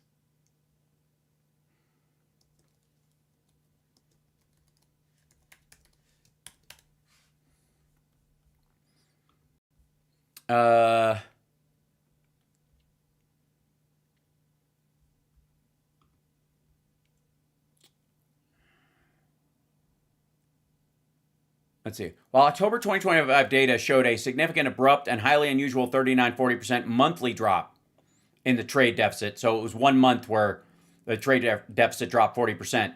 This was temporary, sharp decrease driven by specific factors like gold exports, not a 70%. Temporary plunge was largely due to the re-exporting of gold and importers pulling back to adjust to tariffs. Year to date, the year to date for 2025 has shown the overall trade deficit. Fucking hell.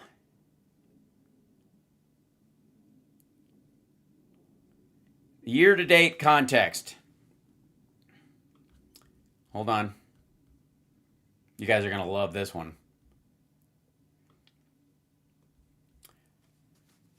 Year to date context. Despite the monthly single month dips, year-to-date data for 2025 has shown the overall trade deficit increasing, not decreasing significantly. There are short-term drops in shit, but overall it still goes up, largely because of the tariff threats that he puts out. Everybody slams on the brakes. Or they slammed on the brakes in June, and the orders that they would have put in for October have already been canceled. So dumb. Can you believe it? And we have to. No, I don't believe it, because it's not true. Fight. Right, Speaker? And we have to fight. Just came out. Everyone's saying, that can't be right. 78% reduction in our trade deficit. And next year, we're going to be positive if we keep it all going. We're waiting for a very important decision from the Supreme Court. But I want to thank the speakers here because you have fought with me. You got it very early. Now almost everybody's getting it. But it's numbers that we've never seen. The other thing is breaking 7,000 on the S&P and yeah, tariffs are designed to discourage imports and reshape trade flows. Here's the news. I'm going to go ahead and move. Imports were down and exports were up. Which one was up or down? Like imports were down less. Imports were down more. Exports were up more. Up less. To be sure, Trump's. Let me say that again so it's clear. Imports were down very little. Imports were down a lot. Exports were up a little. That's the management of it. There you go. I got my way to it eventually. very importantly, 50,000 yesterday. 50,000 we broke on the Dow. And if you remember, when I won, they said if he could ever produce 50,000 by the end of his fourth term, by the end of his fourth year, it would be unbelievably successful. No one said that. Well, we produced 50,000 in excess now, went up today, in excess of 50,000 at the end of my first year. So that's some difference. And that's because of tariffs. So no, it isn't. We're doing numbers that no. It's because of firings. It's because of layoffs.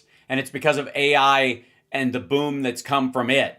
Thought were possible. And the investment part of it, which is not, they've got 2 years before they got to start showing a profit for all the investment. So the money is just rushing in to cover that part of it because this is the safest and freest place to do it because Europe has harder rules and China has, throttlers on their AI and America doesn't. So you'll have this room to put the data centers where they will be able to, they won't have any safety on them at all and no limitations on content.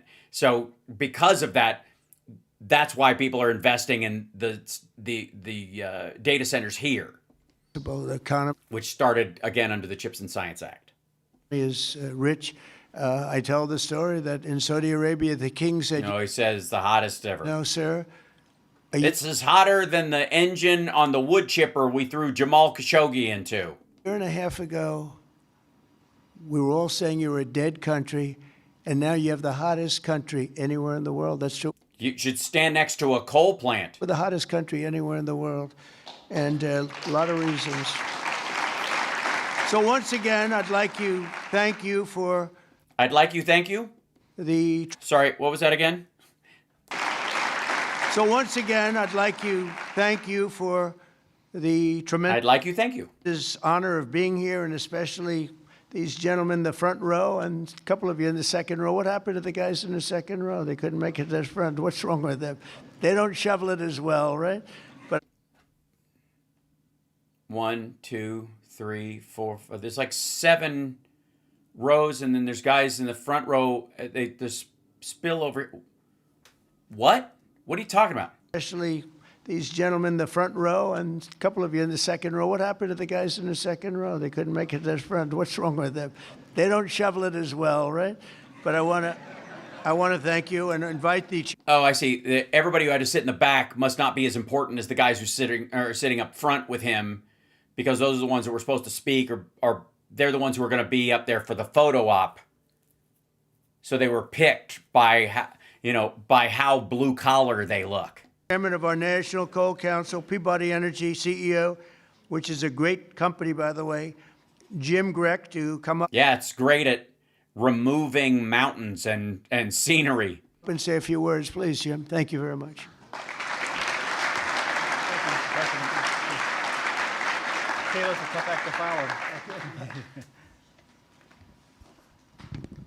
Mr. President, we stand here today representing the thousands of coal miners across the country. Yeah. No, you don't. You represent the companies.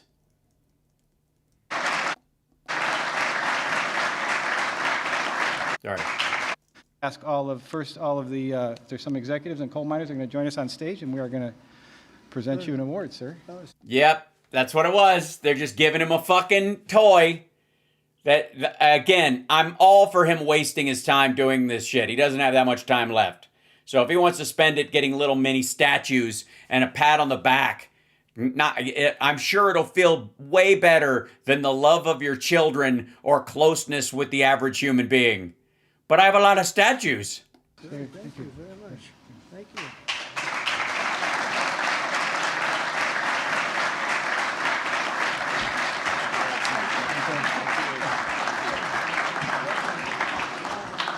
So he's going to sign something for them, some executive statement, like making it International Super Coal Guy Day.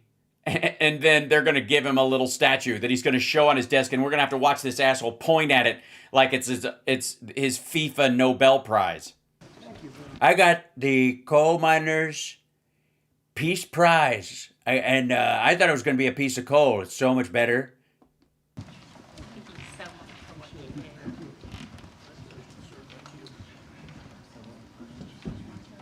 Where are you going? Where are you going? Get back. Get back. Get back. Get back. Yeah, get back. Wait, I'm just standing here. Should I hold this or should I? It's pretty heavy. You want to come back? Thank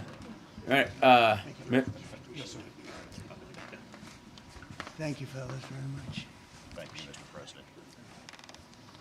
Sir, to show our appreciation, the trophy says the undisputed champion of beautiful clean coal. Thank you, sir. It didn't come with a beanie with a propeller on top or a little whistle that goes whiz.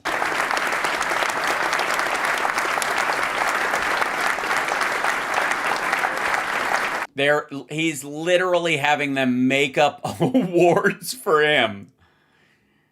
It says it right there. I am the undisputed king of beautiful clean coal.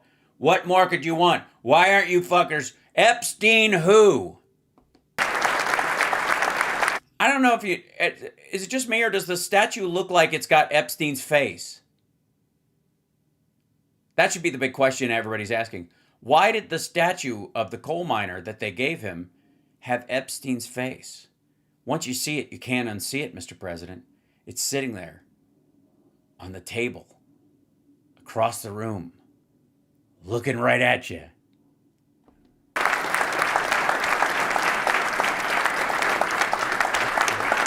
This is dopey as fuck.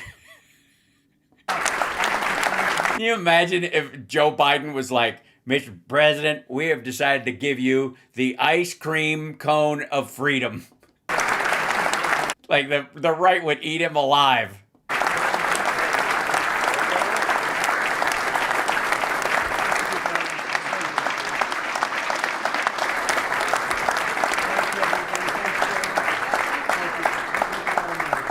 Make a lot of money now, right? Thank you. It's great to bring it back.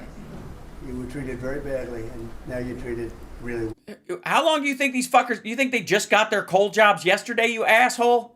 Thank you very much. Thank you, everybody, very much. Appreciate it. Speaker, thank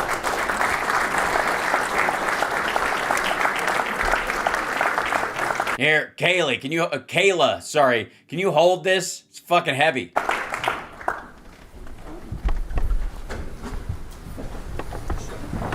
We don't use auto pens. There's no auto pen. Okay. He wishes there was. Come on up. That's great. What are you signing? Does the statue only give you magical powers if you sign the document? What is that? Is it a declaration? Hear ye, I am super coal?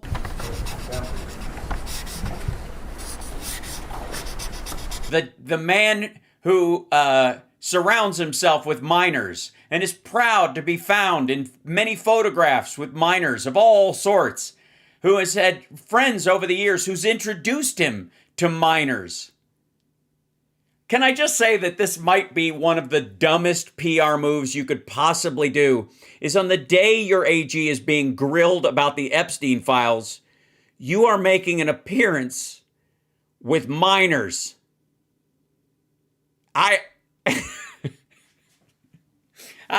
How do you walk into that fucking rake? Dear little miner, do you like me? If so, check this box. Okay. Here you go, fellas. Take these. I gave you pens and a $2,000 raise that was written in before I showed up.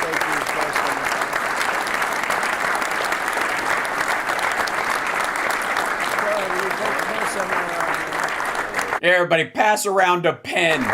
Wait, I have them all. Here you go. I'll get up. Okay, come on. You guys okay? Speaker? What is it? What did he just sign a menu for the fucking bar down the road from one of the fucking coal mines? What is it? What is he? Is he declaring himself like King Dingling of the miners? I, Donald John Trump, do solemnly affirm in this day that I am an honorary coal miner, which are, this way, by signing this, I don't have to hang out with any or be with any, but I can call myself that.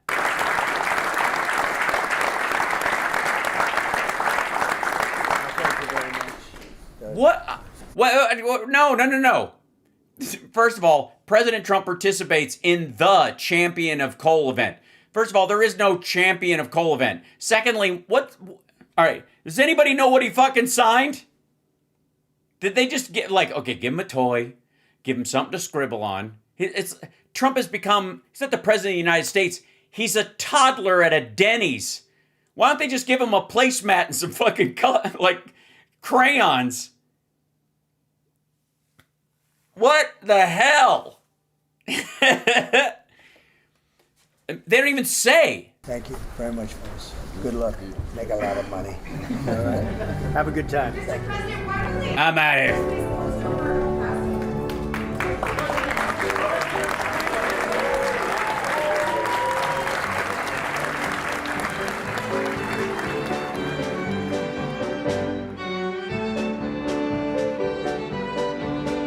Hi, guy I don't know. Ew.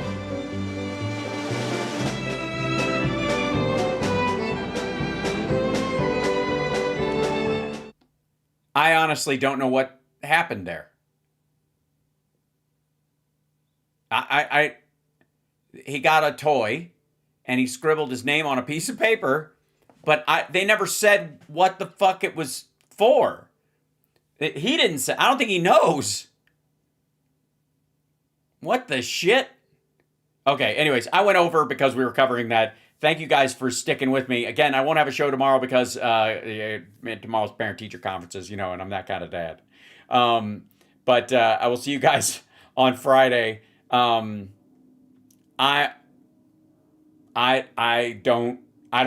know what the fuck we watched.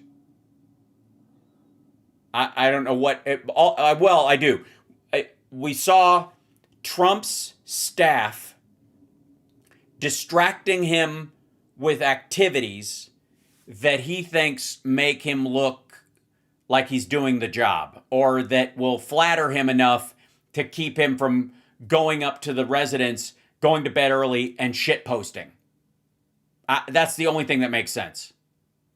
And the fact that he's like, we should be surprised to know that Edison was called the man who lit the world. And honest to God, I don't know if he put together who Edison was in that, much less that phrase is common. All right, well, I mean, we're watching the decay of a human being in slow motion, and that's that. Welcome to hell. It's a bunch of BS. That's right. I think we're going to throw to our dear friend Boston Bryan, who is up this evening, is he not? Hold on, let me check my our scheduling. I got to check the TV guide. YouTube is preset to raid Boston Bryan. Excellent. I'm going to run to him. Take care of yourselves and take care of somebody else, and appreciate you guys giving me some family time when I need it. Support the show, patreon.com/lsparks. Venmo really helps. And, of course, super chats are always welcome and graciously accepted. If you can't contribute, awesome. Thank those who do. That's plenty. And also subscribe. That would be really helpful if you haven't already. Which, if you're talking in the chat, you probably have. So I'm really talking past you to the people who are in the background who obviously, you know, could, I don't know, subscribe if they felt like it. I'm guessing. Yeah. If they ask, I forgot it. You ain't seen nothing. Take care of yourself and take care of somebody else. We ain't saying nothing. Black bar from my past, can't track this. Screenshots cropped out, can't catch this. If it looks too wild on the axis, highlight, right click, boom, redact this. Redact this. Blur that face, can't fact check the madness. Throwing out page from the bad habits atlas. If the story get messy in the ad libs, highlight, right click, boom. I was dumb, I was scrolling. Type way too much, hit send, heart swollen. Now I keep receipts like a lawyer with a folder. But anything risky, get hit with the toner. Whole group chat, got tails, I ain't claim. If my name pop up, that's a man, that ain't go strange. That's a random stranger with a very close face. Understanding my friends, I plead don't recall. If they ask for the tape, it's a missing file. If they pull up the clip, that's deep fake style. If they show me the proof, I just smile like redact this. Black ball from my past, can't track this. Screenshots cropped out, can't catch this. If it looks too wild on the axis, highlight, right click, boom, redact this. Redact this. Blur that face, can't fact check the madness. Torn out page from the bad habits atlas. If the story get messy in the ad libs, highlight, right click, boom, redact. If it hit too close, that's a rumor I heard. If the dateline match, that's a clerical error. If the outfit match, that's a popular shirt. If the tattoo match, that's a stock photo search. I'm allergic to question, coughing the light. I just edit the ending, soften the bite. Take the worst 3 parts of the night, then slice like fun was had and we were not. Every X got a chapter I seal. Every text got a gap in the reel. I ain't lying, I'm curating the reveal. Just trimming little bits of the raw, real deal. If you saw, you didn't. If you know, you didn't. If you talk, I'm clipping. If they ask, we glitching. Swipe that name out, crop that frame out. If it made me look foul, delete then fade out. Redact this. Black ball from my past, can't track this. Screenshots cropped out, can't catch this. If it looks too wild on the axis, highlight, right click.